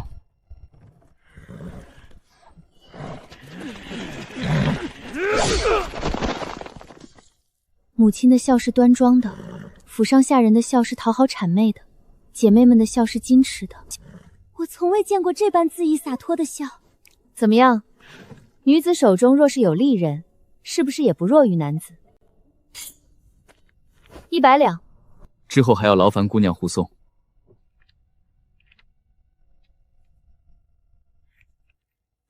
在下河路裴度，不知姑娘如何称呼？裴度，这名字听着有些耳熟。书里提过，裴度跟沈玉是同窗好友，是不可多得的战术军事型谋士。方才这小姑娘喊裴度叔父，想来她就是书中男主沈珏的正妻裴婉宁。放在现代，她这个年纪还在上学，可在这个时代，却已经到了谈婚论嫁的年纪。李清河，河清海岸的清，时河岁丰的河。李清河，我从未见过她这样的女子，不仅会骑马，还会打架。母亲说，女子要温婉贤淑，才能嫁个好人家，连我想出门看看灯会都不许，更别说舞刀弄剑。天色不早了，李姑娘，走吧。阿宁，等到了信都城，我就托人送你回河路，下次别再一个人偷跑出来。叔父，我不想回河路。为何？母亲想让我跟袁氏二公子定亲。我不想嫁人。阿宁，女子到了年龄都是要嫁人的。叔父，可我不想嫁人。从小到大，你是家里最疼我的人，什么都依着我，为什么这件事不能依着我？阿宁，我只是你的叔父，你的婚事我做不了主。原来小姑娘是逃婚，会讨好啊，说明有反抗意识，并非任人摆布的提线木偶。如此看来，他们欠缺的从来不是拿起利刃的勇气，而是缺少拿起利刃的机会。我要做的，就是给他们创造机会。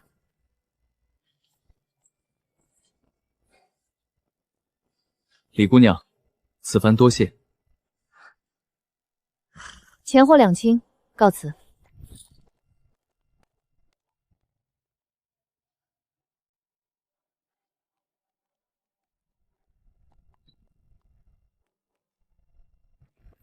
姑娘是要租房？是，可还有空着的偏院？有的，有的。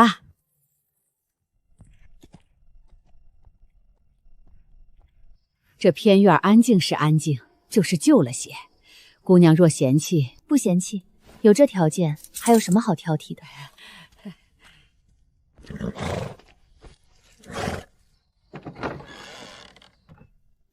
虽然我早就习惯在艰苦条件下生存，但我终究是人，不是神。人都会累，会饿，会冷。宿主，你交代的事我办好了。我用神谕将你的话告诉了西谷那些信徒，让他们推广红薯。估摸着明天他们就会带着红薯来信都城，教信都城的百姓种红薯。干得漂亮，系统！奖励你一个大肘子。大肘子！哇，宿主，这些都是给我的吗？怎么会有这么好的宿主呢？快吃吧，再不吃就冷了。这大肘子可真香啊！宿主，我明天能吃2个大肘子吗？系统，咱家啥条件啊？还一顿2个大肘子？好吧，那就是买给你的，用不着跟做贼似的。对了，宿主，我回来的时候看见沈毅他们带人连夜在城中建神女庙，咱们要不要去阻止啊？他们要建就建吧，况且沈玉是个有分寸的人，他不会做劳民伤财的事，用不着操这个心。长肘奖池总让我破防，但我想改变这个时代女子的处境，便只能抽这个，碰碰运气，看能不能抽到有用的东西。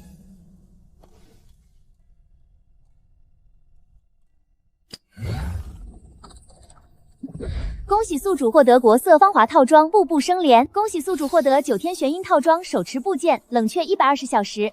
这玩意儿只能送别人，我自己拿着一点用都没有，垃圾。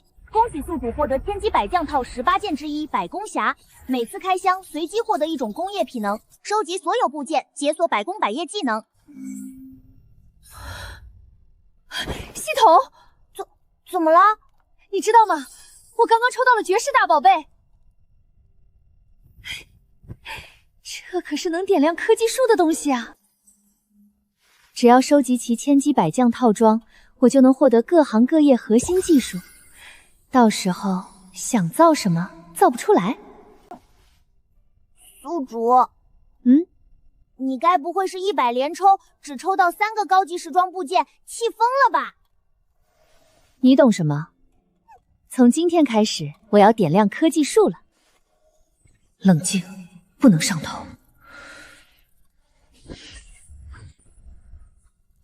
宿主，你不抽了吗？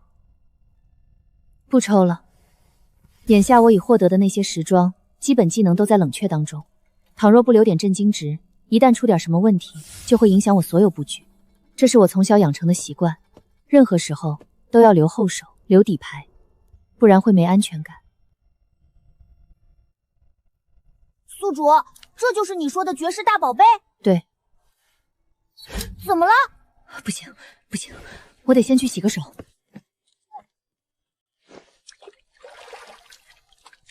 宿主，你这是做什么？开箱之前先洗手。洗手就能开出好东西吗？不一定，但仪式感得有。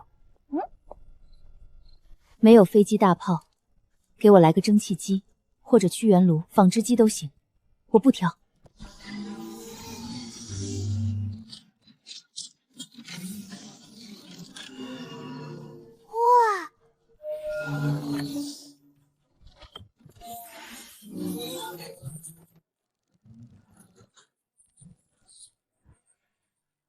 我靠，果然是个大宝贝！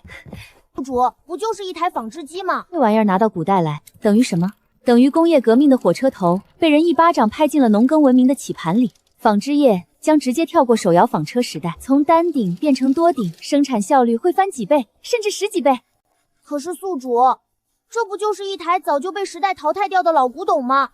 你干嘛这么激动啊？算了，跟你解释不清。光有纺织机还不够，授人以鱼，不如授人以渔。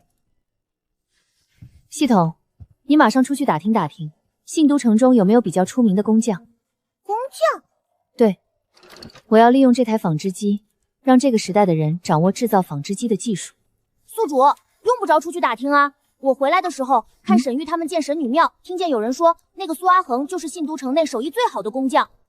苏阿恒，是今天在祭台上差点被活活烧死的那个小姑娘。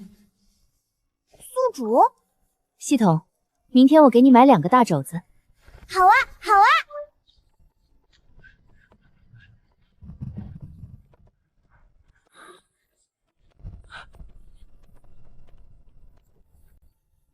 裴度，没想到你还真来了。我原以为最先被骗来信都的人应该是陆不言，毕竟同窗里就属他最傻。谁曾想来的人竟是最不好骗的裴度，当真是失策。不过没关系，问题不大，反正只要来了信都城，那就没有放他离开的道理。沈玉，你寄书信给我，说找到了拯救万千黎民百姓于水火的办法，要我来县都城谋事。字里行间说的慷慨激昂，你别告诉我，这就是你的救民之法？裴度兄，你听我跟你娓娓道来。我离京后，在寻找我兄长的路上，偶遇一位神通广大的神女，她不仅能令麦苗一夕之间长成麦穗，还赐给了我们名曰红薯的神种，能亩产2000斤。只要我们将这红薯推广至天下，这世间定然就不会再有一子而食的惨事。沈玉，你脑子也磕50担磕傻了？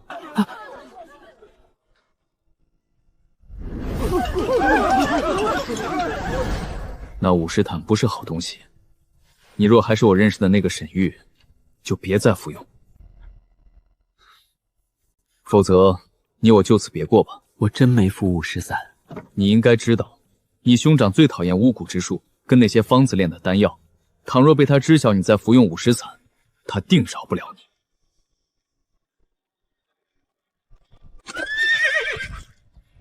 沈玉，城外的麦子收的差不多了，我正好有空，你休息吧，这里我来看着就行。沈将军，这座神女庙是你让人建的？裴度来了信都城，你怎么也不跟我说一声？现在好不容易来了个识字的，说什么都不能让裴度走出信都城。无论如何，都得将他留下来。周白，二公子，这里你盯着，莫要出差错。是，你们这是要带我去哪儿？裴度兄远道而来，自然要先歇歇脚。太守府就在前面。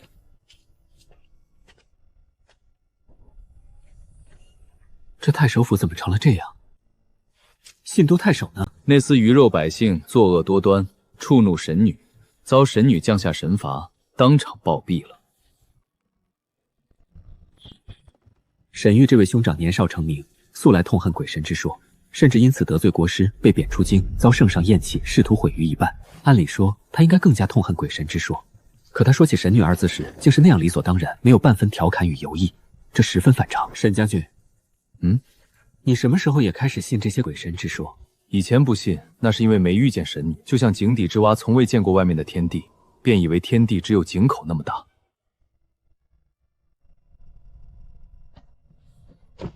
那位神女杀了朝廷命官，又占了太守府，让你们在这儿登记户籍。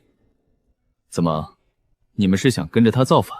裴度，你休要诋毁神女。神女一心救苍生，连供奉在神女眼中都是过眼云烟，她又怎会贪图人间权利？利用太守府办公，只是我们这些信徒自作主张，不想辜负神女一片心意。神女帮我们惩戒了狗官，又给了我们亩产2000斤的神种红薯。倘若还无法将这信良城治理好，那我们真该引咎自刎，无颜苟活于世。沈玉说的对，裴度，你切不可再说神女意图奏反这等亵渎神灵之言。神女乃9重天上的神级，人间的山川河流一草一木理应都是神女的。真要论起来，那也是大雍皇室占了神女的人间山河，岂能本末倒置？这沈家大抵是完了。一个从来不信鬼神的少年将军，如今张口闭口神女，目无君上；一个好端端的天纵奇才，如今成了神女的狂热信徒。他们口中的那位神女，定然有什么操控人心的本事，否则这根本说不通。不行，我得赶紧带阿宁离开。沈将军，沈玉，我忽然想起，先生，先生，成了。阿和，不着急，慢慢说。先生，那些红薯苗长成了藤，我们从地里挖出来好多红薯，吃1年都吃不完。此话当真？昨日灵狐大人来溪谷传谕，让我们把红薯带来了信都城。带我去看看。我从未见过这样的东西，一时间竟辨不清究竟是何物。裴度，你快尝尝，这红薯味道甚美。这是什么？这就是我跟你说过的神女赐下的神种，它是粮食。大哥哥，是的呀，神女娘娘赐下这种红薯，不仅能生吃，还能用火烤着吃，煮熟了也能当饭吃。替我引荐，我要见神女。神女哪是我等凡夫俗子想见就能见的？先生，我先不跟你们说了。神女娘娘今日又从天宫带来一件神物，正在城中选人，我得赶紧过去，不然挤都挤不进去。要不是我年纪小，得听长辈们的话，给先生他们报信，我肯定能抢到好位置，在最前面跪拜神女娘娘。沈玉，你好好招待裴度，我先走一步。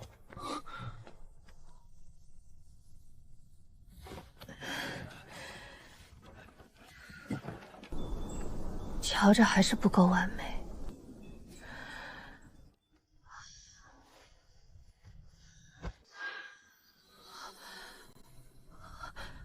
我这是在做梦吗？以前我见过阿娘织布，知道一匹绢要经过多少个日夜才能成型。可这女子用的东西，织布的速度竟能抵得上数个织工。这是什么东西？纺织机。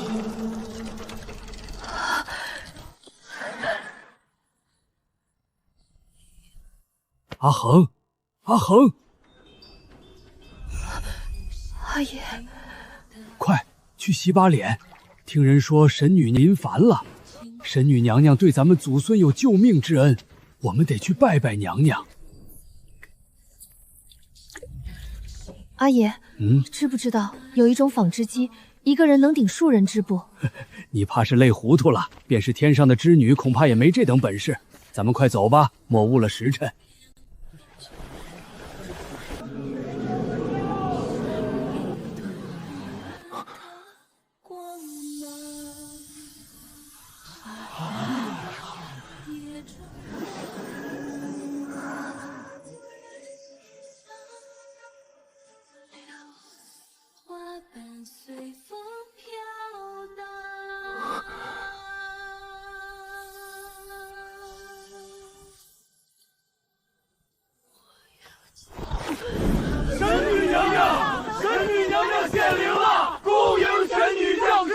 吾今日下凡，只为一个赌约。那是何物？简直闻所未闻！会不会是神女娘娘的法器？神女娘娘说的赌约又是什么？不知道啊。这跟我梦里看见的那架纺织机一模一样。此乃织女的纺织机，你们且看，寻常纺车一人一动，一次只能纺1根纱线，而这架纺织机一轴带动8斗，1人之力可抵8人之功，甚至更多。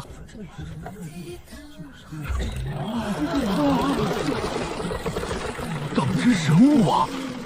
这绝非人力所能也。非也，此物所用不过是滑轮与齿轮之巧。你等若能参透其中奥妙，无需任何仙法神力，人人皆可为之。这便是那赌约的由来。织女言，凡人之智不足以驾驭这等天宫之物，吾却不这么认为。在吾眼中，凡人有着无限潜能。尔等且随吾来，负责操控梦境场景。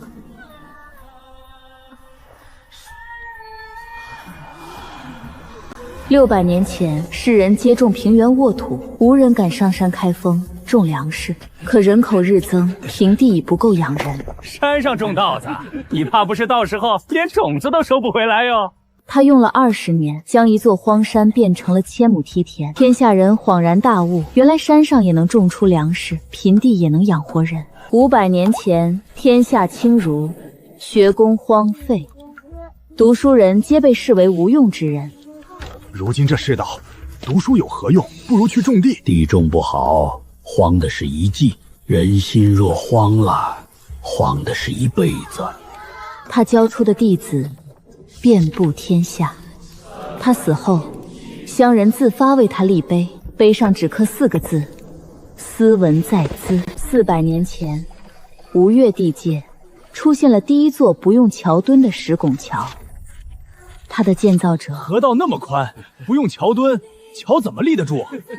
只是一个普通木匠，他不懂什么仙法，却用一把凿子、一把尺子，算出了天地之间的平衡。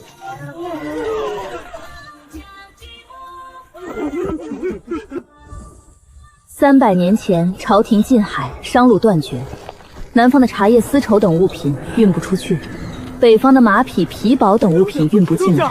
咱们都得死在这儿！翻过这座山就是活路。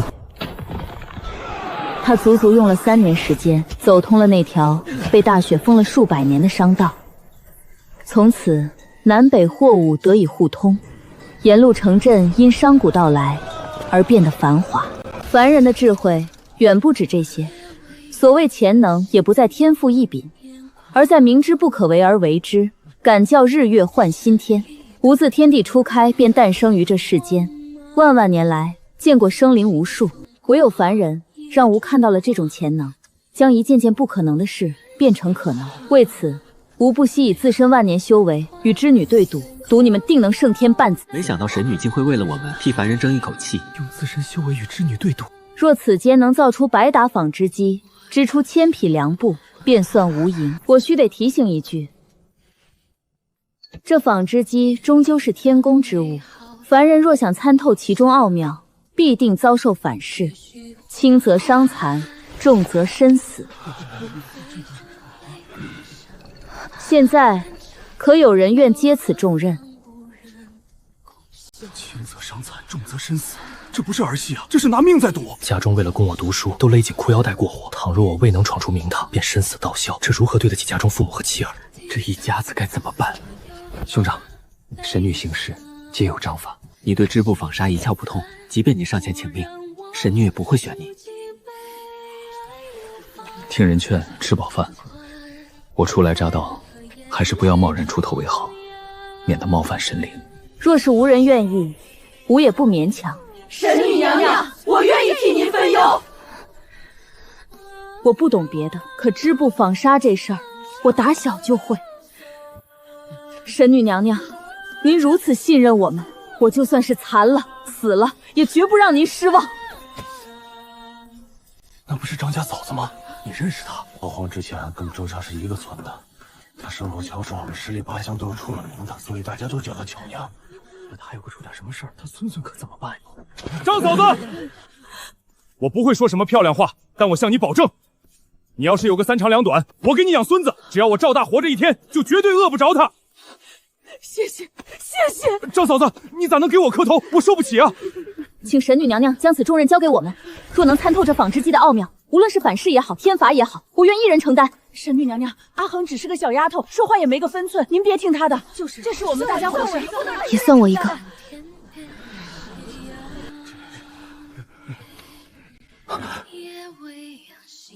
阿宁，裴度，你身体不适吗？我没事，眼下事情已成定局，我总不能再继续把阿宁带走，触怒神女。如此甚好，女子一腔忠勇，从未逊于儿郎。今日你们敢为吾挺身而出，皆是巾帼英杰，勇气可嘉。为神女赴汤蹈火，在所不辞。吾心甚悦，故赐你们一件法宝。此花名曰白玉铃兰，配之7日内福运相随，可免于一切天谴反噬。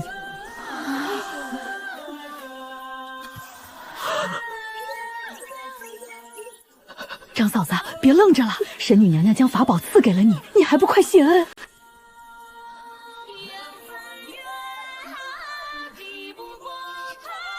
这法宝，神女娘娘不是赐给我一个人的，她是我们大家的。张嫂子，她竟一点私心都没有。谢神女娘娘赐下法宝，命妇不负娘娘，必不负神女，必不负神女。孺子可教也。7日后，便是这场赌坚定输赢之日，吾甚是期待。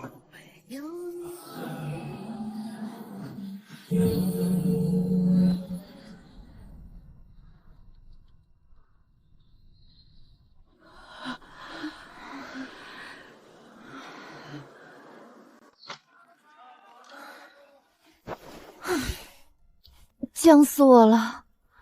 啊，神女不能做大表情，连微表情都得控制好。再这么崩下去，我脸不僵才怪。宿主，咱俩这次真的发达了，177600！我的爸呀，我这辈子都没见过这么多震惊值。好像不对，我绑定宿主你之前，连17万后面的零头都没见过。这次你功劳不小，奖励你2万震惊值。皇上说的对，日子怎么可能跟谁过都一样？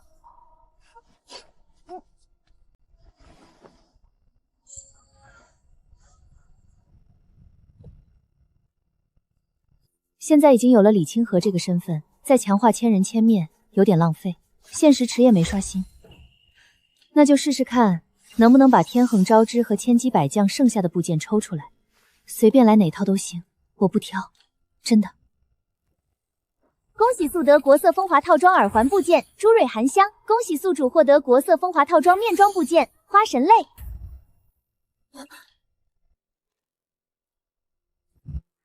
这绝对是给我做局了，不然人怎么能黑成这样？再演我掀了你这破抽奖池了！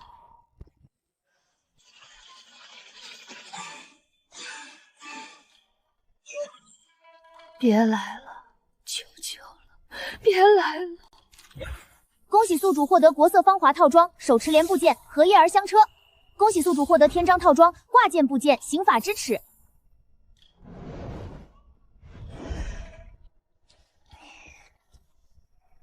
宿主，男主对你的好感度升到70了，已经到了爱意迸发的感情阶段，估摸着很快就能完成任务啦。完成任务就意味着宿主会和我解绑，回到原本的世界。我不想这么快完成任务。还早呢，我都没刻意攻略，沈慈的好感度还加得这么快，这可不是什么好消息。大庸13州56城，我现在才单下信都1座城，路刚打通，还没有铺好，更没有铺远。如果这个时候完成任务，被迫离开，一切都会变成泡影。这些被我唤醒的人，结局只会比原书更惨烈。不行，得想办法让沈爵减点好感。系统，如果我改头换面，隐藏身份去攻略男主，他对我家的好感算不算？算。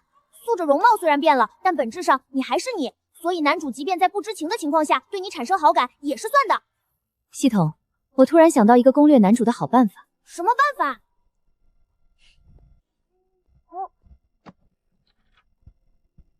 上一世为了任务特意学过1个月书法，把这个送到沈爵桌上，别让他发现你。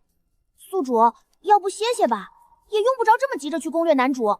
不行，我现在只要是1分钟不攻略男主，浑身就像有蚂蚁在爬，我等不了了。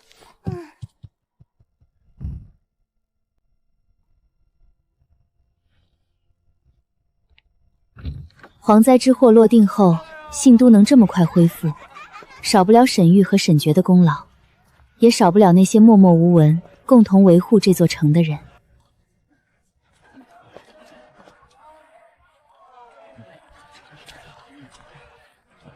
老板，来份荷花酥。李清河，还记得我？看来你记性不错。刚看你一个人闷闷不乐坐了半天，给你买份荷花酥，尝尝吧，说不定吃点甜的，心情也会变好。我就给你买了包荷花骚，花的还是你叔父给我的钱，用不着感动的痛哭流涕吧？才没有，还怪好吃的。今日神女降临信都城，你没去吗？我好像没看见你。我听说了，神女是不是还从天宫带来了一架织女的纺织机？可惜了，我今日有事不在城中，未能亲眼看看那天宫之物。我心里突然舒坦了不少。虽然我不懂纺纱织布，帮不上什么忙，但我见到了神女，神女还夸了我，说我勇气可嘉。是吗？其实也不是夸我一个人嘛。而且我觉得自己挺没用的，有点配不上神女的夸赞。张姐姐他们会织布，阿恒妹妹会做木工，只有我什么都不会，笨手笨脚的。每个人都有自己的价值。像我也不会织布，不会做木工，但我会骑马射箭，一身武功不比男子差，就算上阵杀敌，也能以一敌百。所以不必完全否定自己，只要找准自己擅长的方向，将来未必不能做出一番成绩。好，以后你上场当将军，我就去给你当军师。你别小看我，我叔父说过，我天资聪颖，兵法谋略一点就通，有治国安邦之才。只可惜是女儿身。我刚刚那些话，你当我没说过吧？我只是个女子，专归是要嫁人的。况且数百年来，从未有过女子上战场，这不合规矩。这世上的规矩都是人定的，既然是人定的东西，就能被人更改。那如果反抗不了呢？我出身河洛裴氏，家族给我带来荣光，也给我带上枷锁。我无法反抗父母做下的决定，他们要我嫁人，我就得嫁。你想嫁吗？我不想嫁人。你一个人反抗不了，就去找和你志同道合的人一起反抗。你看，一根筷子轻轻一折就断了，可要是换成这一把呢？你说的对，一个人的力量很渺小，但聚沙成塔，蝼蚁亦可撼树。对，聚沙成塔，蝼蚁亦可撼木。可是，会有人愿意和我一起吗？至少我愿意。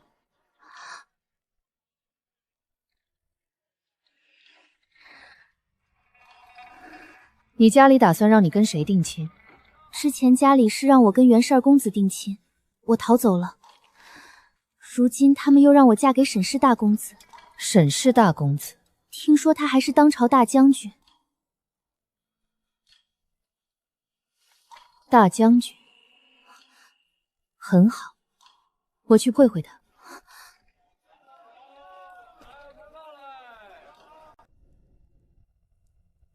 沈玉，我要回河路。子让兄，你再坚持2日，等这些公文看完，我们定能轻松几日。你觉得2日能看完？是你不要命，还是想要我的命？我的意思是，陆不言应该再过2日就能抵达信都城，到时候多个人帮忙，我们就能松快些。再者，我已让人在城中贴了告示，说不定明日就会有人上府。我最多再待2日，2日后若还是这么点人傻，我绝不多留。如今陛下整日沉迷炼丹，不理朝政，各州刺史各自为政，天下大乱，百姓流离失所。放眼天下，唯有受神女娘娘庇护的信都城是世间罕见的安宁之地。子让，不如你也书信几封，邀些好友带信都谋事。言之有理，我这就书信几封。老师，我能看得懂的都写好了，剩下这些我看不懂。阿和，你先回去休息吧。好的，先生。你怎么收了个女童做学生，还让她来写文书？子让，在神女面前，众生平等。我并非轻视她，但你扪心自问，若朝堂公先看见一个9岁女童在太守府写文书，他们是先看她学问，还是先看她的年纪与性别？你这么做是把她往风口浪尖上推，而且稍有差错，就会害了她的性命。阿和是个活生生的人，不是谁手里的提线木偶。无论他做出怎样的选择，都是他自己的事。他若想像寻常姑娘一样嫁人生子，我会祝福他，替他找个如意郎君。若他想走一条前无古人的路，我作为老师也会竭尽全力为他铺路。岂有此理！兄长，我只是跟子让闲聊2句，你何须动这么大的怒？别误会，我不是冲你们发火。我方才看公文时，在桌上发现一封信，写信之人竟说我有勇无谋，我今日非得找到此人，狠狠教训动他一顿不可。兄长，我们可是嫡亲弟兄弟，你有点心眼就往自己弟弟身上使，合适吗？合适吗？